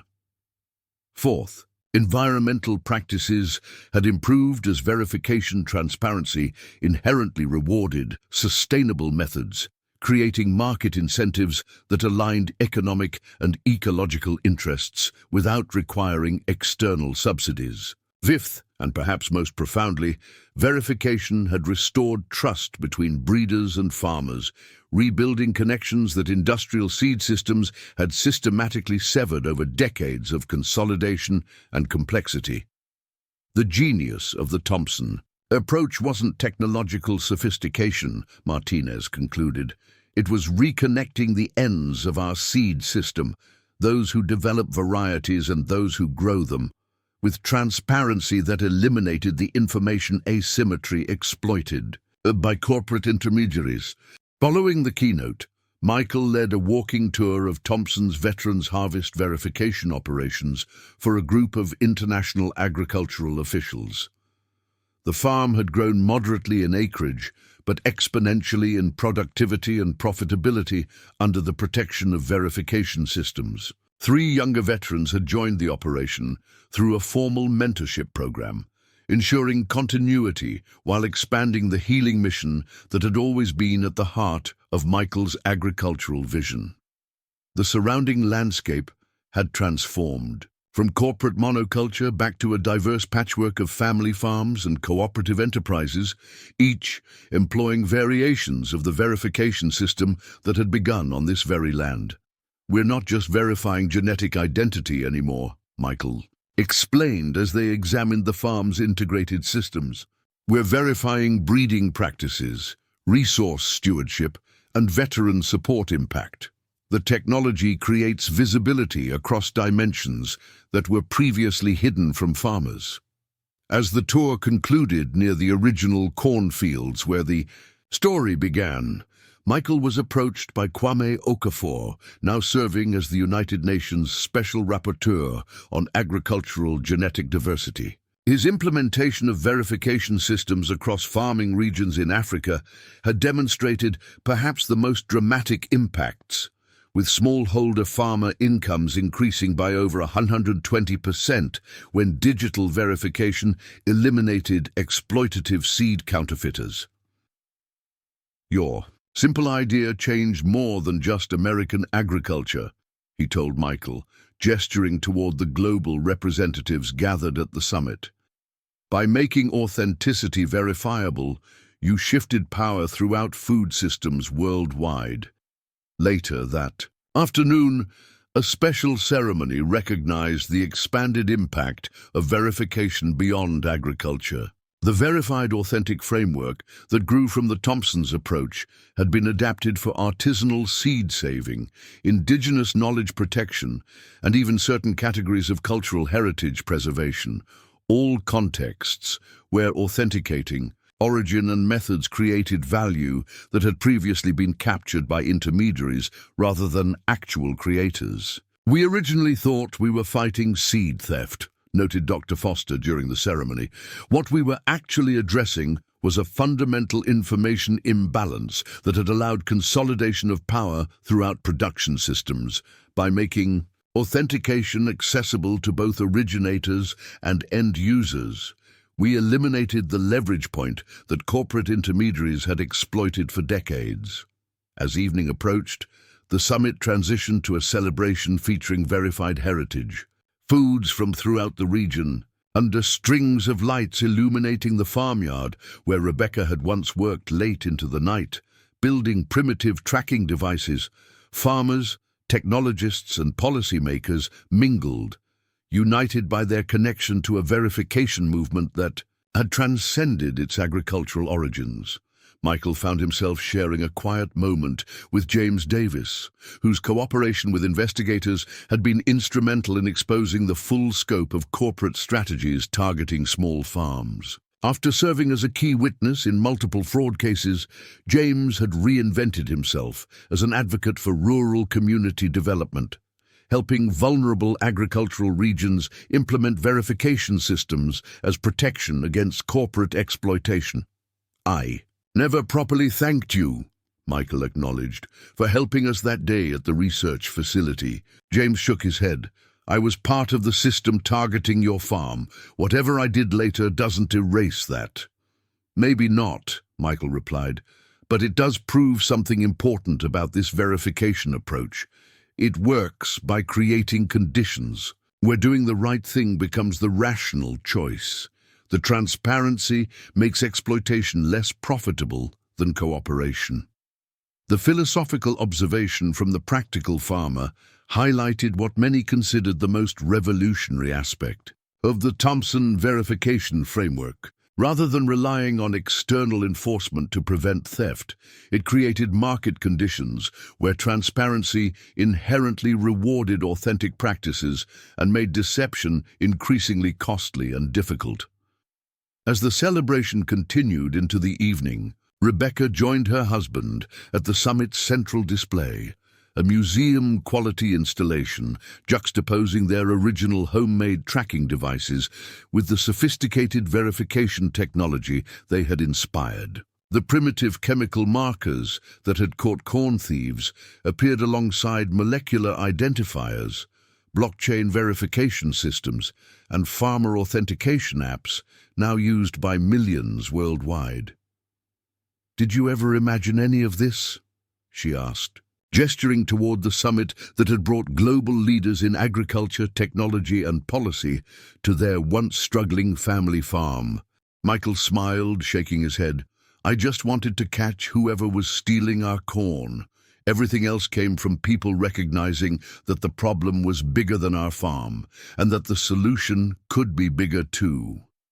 What neither Michael nor Rebecca could fully appreciate, even 5 years into the verification revolution, was how fundamentally their simple tracking system had altered power relationships throughout production systems worldwide. By making authenticity directly verifiable, they had eliminated the information asymmetry that had allowed extractive intermediaries to control markets, manipulate prices, and capture disproportionate value. The resulting realignment had created conditions where distributed, sustainable production could thrive rather than merely survive against corporate consolidation. As the evening concluded and summit participants departed with plans to reconvene the following year, Michael took a solitary walk through the cornfields where it had all begun. The varieties were different now, selected for flavor and regional adaptation, rather than shipping durability, but they grew in the same soil that had helped heal his war trauma and sustain his purpose for over 25 years. The veteran farmer who had set a trap for crop thieves had never sought to create a protocol or start a movement. He had simply wanted to protect his livelihood and understand who was threatening his farm. But the verification system born from that desperate measure had illuminated vulnerabilities that extended throughout global production systems. In addressing those vulnerabilities, it had helped create a more transparent, equitable, and resilient approach to agriculture that promised to sustain Thompson's veterans' harvest for generations to come. As Michael gazed across fields now secured, not by fences or surveillance, but by transparency and direct connection to farmers who valued authentic production, he reflected on the unlikely journey from crisis to transformation. The system his wife had created to catch thieves had evolved into something that protected not just his corn, but the very concept of authenticity in a world increasingly dominated by corporate intermediation and disconnection. What had begun as a farmer's desperate defensive measure had grown into a framework for transparency that was systematically dismantling the conditions that had made his own farm vulnerable in the first place, creating instead a world where verification connected producers directly with those who valued their products, eliminating the shadowed spaces where fraud and exploitation had previously flourished.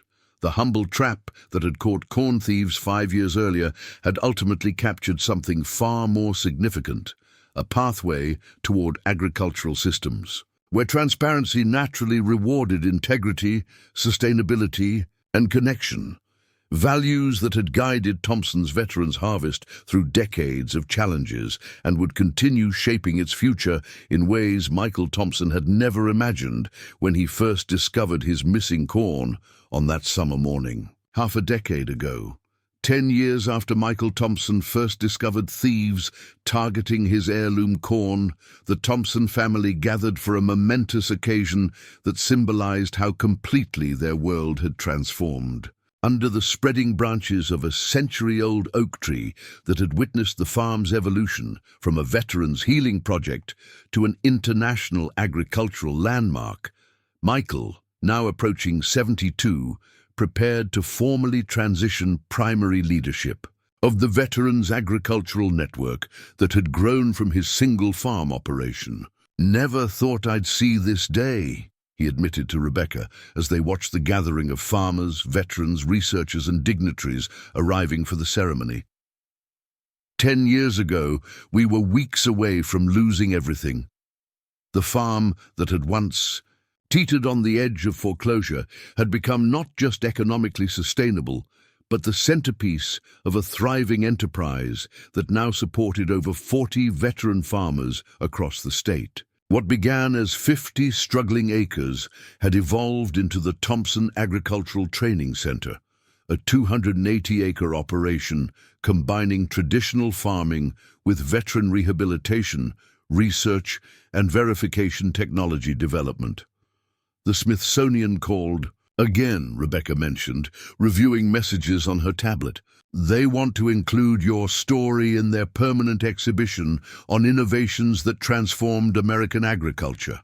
They're placing you alongside Luther Burbank and George Washington Carver. Michael chuckled at the comparison. Seems excessive for some chemical markers and homemade trackers. It's not about the technology itself, came a new voice, as Dr. William Foster, now director of the Global Agricultural Verification Institute, approached with a distinguished visitor in tow. It's about the paradigm shift your innovation triggered. He introduced Dr. Mei Zhang, Stanford's newly appointed professor of agricultural economics and author of the definitive analysis, The Thompson Effect: How Verification Transparency Restructured Global Seed Systems. "Mr. Thompson," she greeted him with evident admiration, "your verification framework has become the central case study in transformative agricultural innovation. What makes it so remarkable is that unlike most agricultural revolutions driven by yield increases or input efficiencies, yours focused entirely on information symmetry, yet produced more profound economic restructuring than any productivity-based innovation of the past century. The academic assessment might have seemed abstract if the results weren't so tangibly visible around them. The Thompson farm itself told the story. Fields thriving with diverse heritage varieties selected for flavor and nutrition rather than industrial uniformity. Veteran farmers working alongside agricultural scientists, digital infrastructure seamlessly integrated with traditional practices, and most significantly, economic stability built on direct relationships with farmers who valued verified, authentic genetics.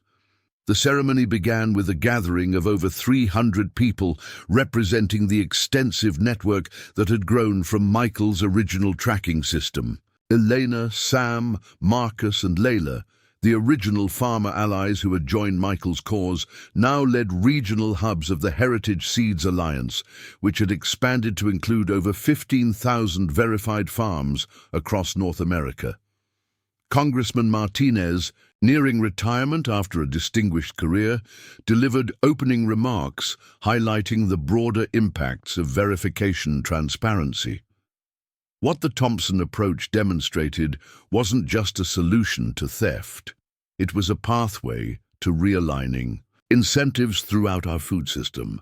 By making authenticity verifiable, this humble farm sparked a transformation that has rebuilt rural economies, enhanced genetic diversity, and reconnected farmers with the sources of their seed. The most moving moment came when Michael formally transferred operational leadership to a management team that embodied the farm's transformation. A young combat veteran from the Afghanistan conflict as agricultural director, Rebecca as research coordinator, and surprisingly, Jake Reynolds, the nephew whose social media skills had first amplified their story, as technology and communications leader. This farm survived because it adapted to changing conditions while maintaining core values, Michael told the assembled crowd. 10 years ago, we faced a threat we didn't initially understand. Not just thieves taking our corn, but a system designed to undermine independent farms through market manipulation and genetic resource control. He gestured toward the verification monitoring center that now occupied what had once been a simple equipment shed. The tracking system Rebecca built out of desperation revealed how disconnection between breeders and farmers created vulnerability. The solution wasn't just catching thieves, it was rebuilding that connection through transparency that couldn't be manipulated. Following the ceremony, the gathering transitioned to a harvest celebration featuring verified heritage crops from throughout the region. The event had become an annual tradition, bringing together farmers, chefs, veterans, and advocates to celebrate the authentic agricultural production that verification had helped protect and expand. As Michael moved through the celebration, he was approached by a journalist preparing a documentary on the 10th anniversary of the verification movement. "Mr. Thompson, you've seen verification technology evolve through multiple generations now. What do you consider its most significant impact?" Michael considered the question carefully. Most people focus on the technology or even the policy changes, but those aren't the heart of it. The real transformation was psychological. Verification restored something that had been systematically eliminated from our food system: trust, based on direct knowledge rather than proxy certification or corporate assurance. And that changed economic outcomes. In what way? The journalist pressed. "Fundamentally," Michael confirmed, "when farmers can verify genetic authenticity directly, they make different choices. Those choices create markets that reward actual value creation rather than value extraction. The technology just made visible what had previously been hidden: who develops our seed, how they breed it, and how it reaches us." Later that evening, as the celebration continued under starlit skies, Michael found a quiet moment with Dr. Foster, whose research partnership had been instrumental in developing the original tracking concept into implemented systems. "Did you see the latest economic assessment?" Foster asked, pulling up data on his tablet. "Verified production models have reversed the trend of consolidation in 8 major agricultural sectors. Family-scale operations are showing higher resilience metrics than corporate agriculture for the first time in 80 years. Because verification eliminated the information leverage that made consolidation profitable," Michael noted. "When farmers can authenticate directly, the economic advantage shifts to distributed, accountable production." Their conversation was interrupted by the arrival of Amara Lopez, now Director General of the UN Food and Agriculture Organization, the highest position in global agricultural policy. Her implementation of verification systems across developing nations had demonstrated the most dramatic impacts, with smallholder farmers increasing incomes by 245% when verification eliminated exploitative seed counterfeiters. The Thompson Protocol has been fully implemented in 63 countries, she reported. The most recent assessment shows verified agricultural systems demonstrating 47% higher climate resilience and 72% better resource efficiency compared to conventional models, while delivering significantly improved economic outcomes for farmers. These statistical validations confirmed what producers had intuitively recognized from the beginning. Transparency inherently rewarded practices that created genuine value while making exploitation and externalization increasingly costly and difficult. The verification framework had created conditions where doing the right thing became the profitable thing, aligning economic incentives with social and environmental benefits. As midnight approached, the celebration gradually wound down, with visitors departing and family members retiring to various houses on the expanded Thompson property. Michael found himself drawn once more to the original fields where it all began, the section where those first heirloom corn plants had been systematically harvested by thieves a decade earlier. In the quiet darkness illuminated only by stars and distant security lights, he reflected on the extraordinary journey from crisis to transformation. The combat veteran who had set a trap for crop thieves had never imagined creating a verification protocol that would restructure global agricultural systems. He had simply wanted to protect his crop and understand who was threatening his livelihood. Yet, the system born from that desperate measure had illuminated vulnerabilities that extended throughout production networks worldwide. In addressing those vulnerabilities, it had helped create more transparent, equitable, and resilient approaches to agriculture that promised to sustain Thompson's veterans' harvest for generations to come. What Michael Thompson couldn't fully appreciate, even a decade into the verification revolution, was how completely his wife's simple innovation had altered fundamental power relationships throughout production systems globally. By making authenticity directly verifiable, the Thompson Protocol had eliminated the information asymmetry that had allowed extractive intermediaries to control markets, manipulate prices, and capture disproportionate value. The chemical marker that began as a trap for corn thieves had illuminated not just theft, but systematic vulnerabilities in how value was created, measured, and distributed throughout production systems. The transparency made possible through verification had restructured those systems to reward authentic production while making deception increasingly difficult and costly.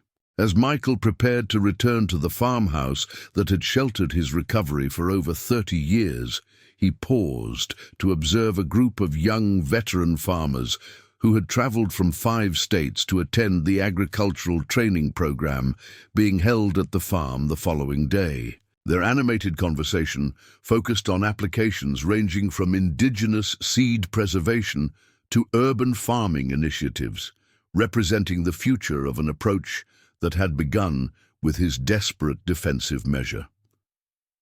The combat veteran, who had simply wanted to catch nighttime crop thieves, could not have envisioned how his wife's tracking system would evolve into a global framework for agricultural trust. But as he watched the next generation of farmer veterans building upon their concept, he understood that the true power of their verification approach lay not in the specific technology, but in the principle it embodied. When production is transparent, authenticity becomes verifiable, and when authenticity is verifiable, systems naturally evolve toward integrity. The trap that caught corn thieves had ultimately captured something far more significant, a pathway toward production systems where transparency naturally rewarded stewardship, sustainability, and direct connection. Values that had guided Thompson's veterans' harvest through decades of challenges and would now shape its future in ways Michael Thompson could never have imagined on that summer morning when he first discovered his missing corn and decided to do something about it. As he turned toward home, Michael Thompson, veteran, farmer, innovator, and unintentional revolutionary, carried the quiet satisfaction of knowing that the farm he had fought so desperately to save would now sustain other healing veterans for generations to come. More importantly, the verification system born from that struggle would continue protecting countless other farms facing similar challenges, creating a legacy of transparency that had transformed not just agriculture, but the fundamental relationship between those who create value and those who benefit from it. What had begun as one veteran's last desperate stand against theft and fraud had evolved into something that would outlast any individual or technology. A framework for trust that had rebalanced power throughout global production systems and created conditions where honest stewardship could not only survive, but flourish in a world increasingly dominated by opacity and intermediation. The simple chemical marker that had made stolen corn visible under specialized detection had ultimately illuminated something far more profound, a path towards systems where transparency creates accountability. Accountability builds trust, and trust sustains the connections essential for truly resilient and equitable production, a legacy that would continue bearing fruit long after the original crop thief who unwittingly sparked a revolution had been forgotten. 15 years after Michael Thompson's tracking system went viral, the Thompson Agricultural Training Center hosted what had become an annual global gathering unlike any other in agriculture. The Verification Innovation Summit brought together veteran farmers, technology developers, policy experts, and food system advocates from 6 continents to the farm that remained the spiritual home of the verification movement. At 77, Michael moved more slowly now, but his mind remained sharp as he greeted arriving delegations alongside Rebecca and the leadership team that had guided the operation since his semi-retirement 5 years earlier. What struck visitors most was how the verification principles that had begun as a defense against theft had permeated every aspect of the farm's operation, creating nested layers of transparency that connected veterans seeking healing, farmers seeking knowledge, and consumers seeking authentic food.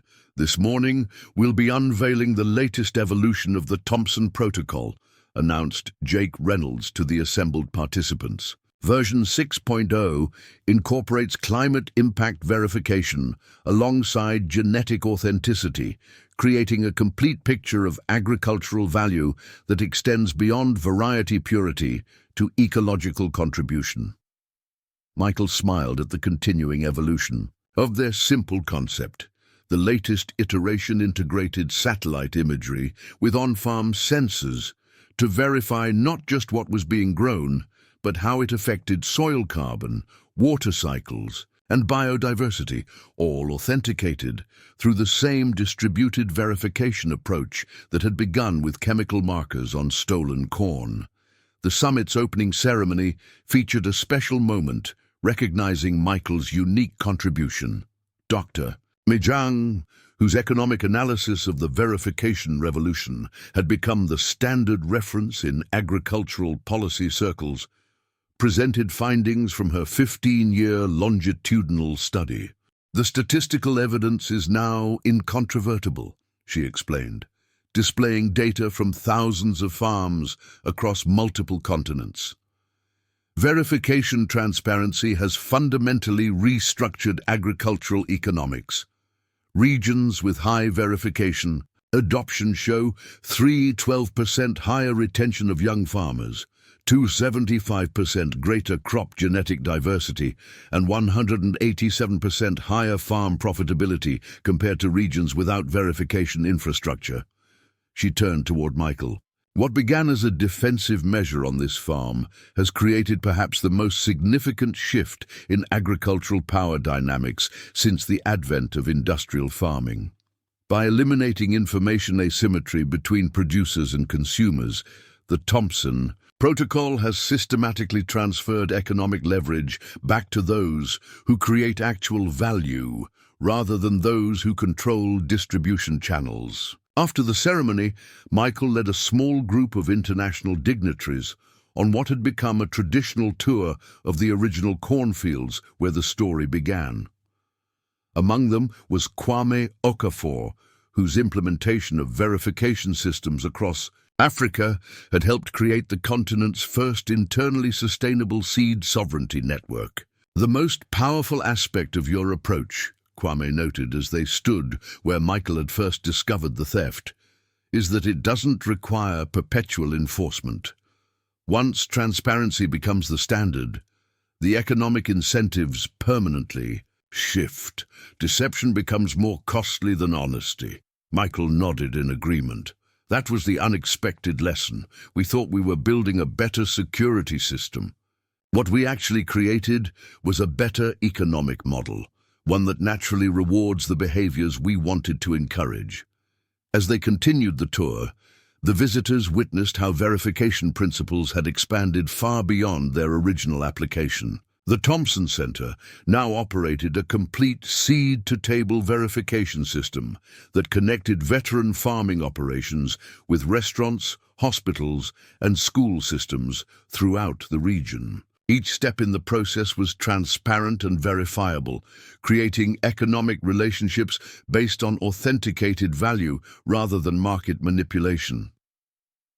15 years ago, we were fighting to save our farm, Michael explained as they passed a field where young veterans were being trained in heritage crop cultivation. Today, the verification system that grew from that struggle is helping thousands of other veterans heal through agriculture while protecting the economic viability of their farms. In the center's main hall, displays chronicled the global impact of verification transparency. Maps showed the adoption of the Thompson Protocol across 78 countries, with case studies highlighting how the simple principle of making authenticity verifiable had transformed agricultural systems worldwide. In central India, verification systems allowed smallholder millet farmers to increase income by 380% by connecting directly with health-conscious urban consumers, explained one display. In the Andes, indigenous potato varieties protected through verification technology now command premium prices after centuries of exploitation, noted another. The most striking exhibit featured before and after satellite imagery of agricultural regions that had implemented verification systems. The transformation was visible from space. Diversified small-scale production had gradually replaced industrial monocultures as verification made authentic, sustainable farming economically competitive against corporate consolidation. During the afternoon session, Michael participated in a panel discussion with other agricultural innovators whose work had built upon the verification framework. The conversation revealed how verification transparency had expanded into adjacent systems, fisheries, management, textile production, carbon sequestration markets, and even digital content authentication. The Thompson Protocol provided a fundamental template for addressing market failures caused by information asymmetry, explained a blockchain specialist who had helped develop later generations of the technology. By making authentic production directly verifiable to end users, it created a pattern for balancing power in any system where intermediaries extract disproportionate value by controlling information.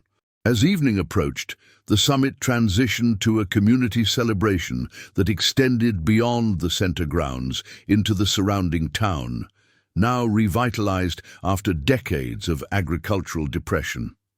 Local businesses displayed the distinctive verification emblem that had grown from Michael's farm, indicating their participation in the transparent supply network that connected authentic production with informed consumption. During the celebration dinner, Michael found himself seated beside James Davis, whose journey from corporate manager to verification advocate symbolized the system's transformative potential. Now leading a nationwide program helping conventional farmers transition to verified production, James had become an unexpected ambassador for the approach he had once tried to undermine. Sometimes I think about how differently things might have gone, James reflected as they watched young farmer veterans demonstrating heritage corn varieties to international visitors. If you hadn't caught those thieves, if corporations had succeeded in monopolizing climate-resilient genetics, someone else would have exposed it eventually, Michael replied with characteristic humility. The system was too exploitative to sustain itself. James shook his head. Maybe, but your approach did something unique. Instead of just exposing the problem, you created an alternative that made the old system obsolete. You didn't just fight against something, you built something better. This observation captured what many agricultural economists now recognized as the genius of the Thompson verification approach. Rather than merely identifying market failures or calling for increased regulation, it had created infrastructure that naturally generated more equitable outcomes through transparency. Later that night, after most guests had departed, Michael sat on the farmhouse porch with Rebecca, watching the lights of the training center where dozens of veteran farmers would sleep before tomorrow's workshops. The farm that had once been his personal healing sanctuary now served the same purpose, for a new generation of combat veterans seeking to rebuild their lives through connection to the land. "Did we ever imagine any of this?" Rebecca asked, gesturing toward the expansive operation that had grown from their desperate defense against thieves. "Not even close," Michael admitted with a gentle laugh. "We were just trying to catch corn. Thieves, so we could meet our loan payment. And instead, we completely restructured global agricultural economics," she added with a smile, the academic in her still marveling at the unintended consequences of their simple innovation. As moonlight illuminated the fields where it all began, Michael reflected on the unlikely legacy they had created. The veteran who had sought healing through farming after the trauma of war had inadvertently sparked a revolution in how value was created, measured, and distributed throughout agricultural systems worldwide. The verification approach that began as a trap for corn thieves had evolved into something far more profound, a template for transparency that was systematically transforming not just agriculture, but the fundamental relationships between producers and consumers across multiple industries. What Michael Thompson couldn't possibly have anticipated on that morning 15 years ago when he discovered his prized heritage corn missing was how completely his wife's improvised tracking system would reshape global agricultural relationships. The chemical marker that began as a desperate measure to identify stolen crops had evolved into a comprehensive framework for transparency that was continuously expanding into new applications and regions. As dawn broke the following morning, the Verification Innovation Summit entered its second day, with field demonstrations showcasing the latest adaptations of the original Thompson Protocol. In the eastern fields, agricultural engineers from 3 continents demonstrated how the verification principles had been integrated with emerging technologies. Miniaturized soil sensors captured real-time carbon sequestration data, drone monitoring, provided visual authentication of growing practices, and molecular markers verified genetic lineages without damaging plant tissue. "The genius of the system has always been its adaptability," noted Dr. Foster as he guided visitors through the demonstrations. "What began as chemical markers and GPS trackers has evolved through multiple technological generations while maintaining the core principle, direct verification between producers and end users without manipulation by intermediaries." In the center's main pavilion, a different type of verification demonstration attracted particular attention. Young farmers from indigenous communities across the Americas showcased how they had adapted the Thompson verification approach to protect traditional knowledge and practices that had been systematically appropriated by commercial interests for generations. Before verification technology, our traditional varieties were constantly being stolen and commercialized without recognition or compensation, explained Maria Gonzalez, representing a collective of 3,000 indigenous farmers from Central America. "Now our communities can authenticate our varieties directly to consumers, creating economic relationships that honor our ancestral breeding work." She displayed a heritage corn variety with distinctive deep purple kernels, the verification marker, invisible but detectable through a simple smartphone app that revealed not just the genetic authenticity, but the complete cultural context of the variety, including its traditional growing methods, culinary applications, and the community that had developed it over countless generations. The Thompson Protocol gave us more than economic protection, Maria continued. It created a framework for transparency that preserves the cultural knowledge embedded in our seed varieties, knowledge that was being systematically erased through corporate appropriation. Throughout the morning, similar stories emerged from farming communities worldwide.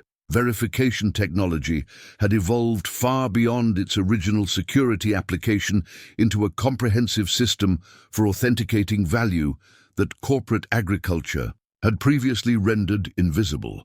At midday, Michael participated in a roundtable discussion with some of the world's leading agricultural economists, including representatives from major institutions that had initially dismissed the verification approach as impractical. Now, 15 years into the transformation, even former skeptics acknowledged how fundamentally the Thompson Protocol had reshuffled economic relationships throughout global food systems. What we failed to anticipate, admitted Dr. Sanford from the International Agricultural Economics Institute, was how verification transparency would completely restructure incentives throughout the value chain. Conventional economic models predicted that corporate-scale advantages would always overwhelm small producer benefits. What the Thompson system demonstrated is that when information asymmetry is eliminated, authentic quality and ecological stewardship become competitive advantages rather than market penalties. Michael listened with quiet satisfaction as the economists detailed how verification had systematically reversed what had seemed like inevitable trends toward consolidation and homogenization. Regions with high verification adoption showed dramatically different trajectories than those where corporate agriculture maintained information control. More distributed land ownership, higher farmer incomes, increased crop diversity, and improved ecological outcomes. The most remarkable aspect from an economic perspective, noted Dr. Zhang, is that verification transparency created these outcomes without requiring regulatory intervention or subsidy support. By simply making authenticity verifiable, the system allowed market forces to reward practices that create genuine value, rather than those that extract value through information manipulation. After the roundtable, Michael took a moment to visit one of his favorite locations on the property, a small memorial garden established for veterans who had found healing through the farm's programs. Stone markers engraved with names and service details were interspersed with heritage plantings, creating a living tribute to those who had reconnected with purpose through agriculture after the trauma of combat. As he stood quietly among the memorial stones, Michael was approached by a young veteran in her early 30s, her bearing unmistakably military despite her casual work clothes. "Captain Thompson," she addressed him with respect, using his former military rank. "I'm Sergeant Maya Williams. I wanted to thank you personally for what you've created here." Michael nodded in acknowledgement. "The center has helped many veterans find their way back." "It's more than that," she explained. "After 3 tours in Syria, I couldn't find solid ground anywhere. The world didn't make sense anymore. Your verification program gave me something I never expected, a framework for trust when trust seemed impossible." Her words struck Michael deeply, illuminating an aspect of their work he hadn't fully articulated even after 15 years. For veterans whose experiences had shattered faith in systems and institutions, the transparent verification approach offered something beyond economic opportunity. It provided a framework for rebuilding trust through direct authentication rather than reliance on easily manipulated credentials or representations. Working with crops that carry their own verification, where authenticity is directly provable rather than just claimed, it helped me reconnect with a world where truth could be established, the young veteran continued. "I never expected farming to heal my combat trauma, but there's something powerful about systems where transparency is built into the foundation." As they walked together among the memorial plantings, Michael recognized how the verification principles that had begun as a defense against theft had evolved into something far more profound, a template for trust building that addressed fundamental needs that extended well beyond agriculture. The afternoon sessions of the summit focused on this broader application of verification principles, with panels exploring how the Thompson Protocol had been adapted to address trust deficits in domains ranging from pharmaceutical authentication to digital media verification, environmental impact assessment to indigenous knowledge protection. The common thread across all these applications, noted the panel moderator, is the elimination of information asymmetry between originators and end users. By making authenticity directly verifiable rather than relying on easily manipulated certifications or representations, the Thompson approach fundamentally restructures power relationships in favor of those who create genuine value. As Michael listened to experts from diverse fields describe how verification transparency had transformed their sectors, he marveled at how far the concept had traveled from its origins in his cornfields. What began as a farmer's desperate security measure had evolved into a universal template for rebuilding trust in systems where information manipulation had previously allowed powerful intermediaries to extract disproportionate value. During a break between sessions, Michael was approached by a delegation from the International Seed Treaty Organization, a body established 8 years earlier to implement global standards for genetic resource protection following the verification revolution. Their director, Dr. Helena Ngozi, presented Michael with their highest honor, the Seed Sovereignty Medal, in recognition of his pivotal role in transforming how genetic resources were protected worldwide. Before your verification system exposed the systematic appropriation of heritage genetics, Dr. Ngozi explained during the presentation, the world was rapidly moving toward complete corporate control of our agricultural genetic resources. The Thompson Protocol didn't just catch thieves, it illuminated a pathway toward a fundamentally different relationship with our shared genetic heritage. The award ceremony included video testimonials from farmers across 6 continents whose livelihoods and cultural heritage had been protected through verification technology. Their stories highlighted how a system that began as a defense against local theft had evolved into a global framework for preserving agricultural diversity and the communities that maintained it. As evening approached and the summit activities wound down for the day, Michael found himself drawn once more to the original cornfields where the story had begun. Walking slowly along the rows of Blue Aztec corn, now thriving where their first plants had been stolen 15 years earlier, he contemplated the extraordinary chain of events that had unfolded from that simple act of theft.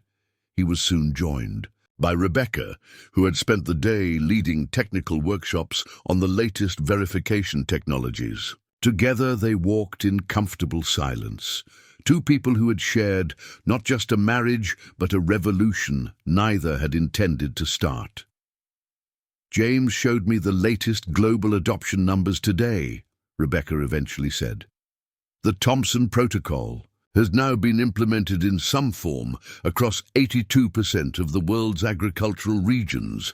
That's up from 78% last year." Michael nodded, taking in the scale of what had grown from their kitchen table experiment, and to think we were just trying to identify some stolen corn. "That's always been the strength of the approach," Rebecca reflected. "It addressed a real problem that affected real farmers in a practical way. We weren't trying to change global agriculture, we were just trying to save our farm." As twilight settled over the fields, they made their way to a hillside overlooking the entire Thompson Agricultural Training Center complex. From this vantage point, they could see the full scope of what had evolved from their struggling veterans farm. Dormitories housing trainee farmers from across the country, research facilities developing next-generation verification technologies, community spaces where consumers connected directly with producers through verification-enabled relationships. Beyond the immediate property, the transformation was equally visible. The surrounding landscape had evolved from corporate monoculture to a diverse patchwork of family farms, cooperative enterprises, and veteran-operated agricultural businesses, all protected by variations of the verification system that had begun on this hillside. Do you ever wonder what would have happened if they hadn't stolen our corn that summer? Rebecca asked, voicing a question they had considered many times over the years. Someone would have developed something similar eventually, Michael replied, with characteristic humility. The system was too unbalanced to continue. Farmers couldn't keep competing against their own stolen genetics. Rebecca smiled, recognizing his reluctance to claim credit for the transformation they had initiated. Maybe, but what made our approach different was that we weren't policy experts or technology developers. We were just farmers trying to solve a practical problem, and that kept the solution grounded in reality. This practical grounding had indeed been the key to the verification system's success. Unlike theoretical approaches to agricultural reform that frequently failed in real-world implementation, the Thompson Protocol had emerged from the actual needs of working farmers and evolved through continuous practical application, addressing challenges as they arose rather than attempting to impose abstract solutions. As darkness fell and stars appeared above the fields where it all began, Michael and Rebecca made their way back toward the farmhouse that had witnessed the entire journey, from desperate defensive measure to global verification framework. The evening's gentle breeze carried the sounds of young veteran farmers gathered around fire pits, sharing stories and knowledge in the tradition that Michael had established when the training center first began accepting students. That sound, Michael noted, pausing to listen to the distant conversations. That's what this was all about. Not the technology or the policies, but creating conditions where people could rebuild trust in systems that had betrayed them. Rebecca squeezed his hand in quiet agreement. For the combat veteran who had found healing through connection to the land, perhaps the most meaningful outcome of their verification revolution wasn't measured in economic statistics or adoption rates, but in the human connections it had helped restore, connections between farmers and their markets, consumers and their food sources, veterans and their sense of purpose. What Michael Thompson couldn't fully articulate, even after 15 years, was how perfectly the verification system they had created addressed the deepest wounds of modern society, not just economic exploitation, but the systemic erosion of trust that had left people disconnected from the sources of their most basic needs. By making authenticity directly verifiable, the Thompson Protocol had created infrastructure for rebuilding those connections on foundations that couldn't be easily manipulated or corrupted. As they approached the farmhouse porch where it all began, where Rebecca had first assembled those primitive tracking devices at their kitchen table while Michael worried about making their next loan payment, they paused to look back once more at what had grown from their desperation. The simple farm that had offered one veteran healing had evolved into a system that was healing relationships throughout global agriculture and beyond. "Not bad for a couple of corn farmers trying to catch some thieves," Rebecca remarked with a smile as they climbed the familiar steps of the home that had witnessed their entire journey. "Not bad at all," Michael agreed, the quiet satisfaction in his voice reflecting not pride in what they had accomplished, but gratitude for having been part of something that had grown far beyond anything they could have imagined on that summer morning when he first discovered his missing corn and decided to do something about it. The verification revolution that began with stolen corn had become something neither Michael nor Rebecca Thompson could have possibly anticipated, a framework for transparency that was systematically transforming not just agriculture, but the fundamental relationships between producers and consumers across multiple industries, creating conditions where authenticity could be directly verified and genuine value properly rewarded. And as the stars shone down on the fields where it all began, the simple truth remained.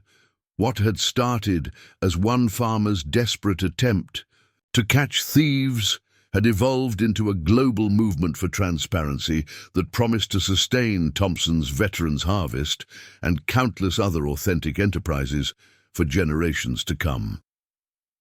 As dawn broke on the 20th anniversary of Michael's discovery, thousands gathered at the farm for a global celebration. The United Nations had officially recognized Verification Day, honoring not just the Thompsons, but transparent systems worldwide.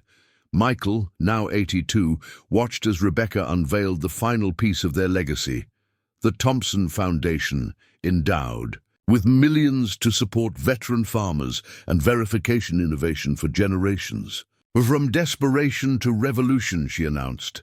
This journey proves that ordinary people can transform broken systems when they insist on transparency. The ceremony concluded with a powerful moment.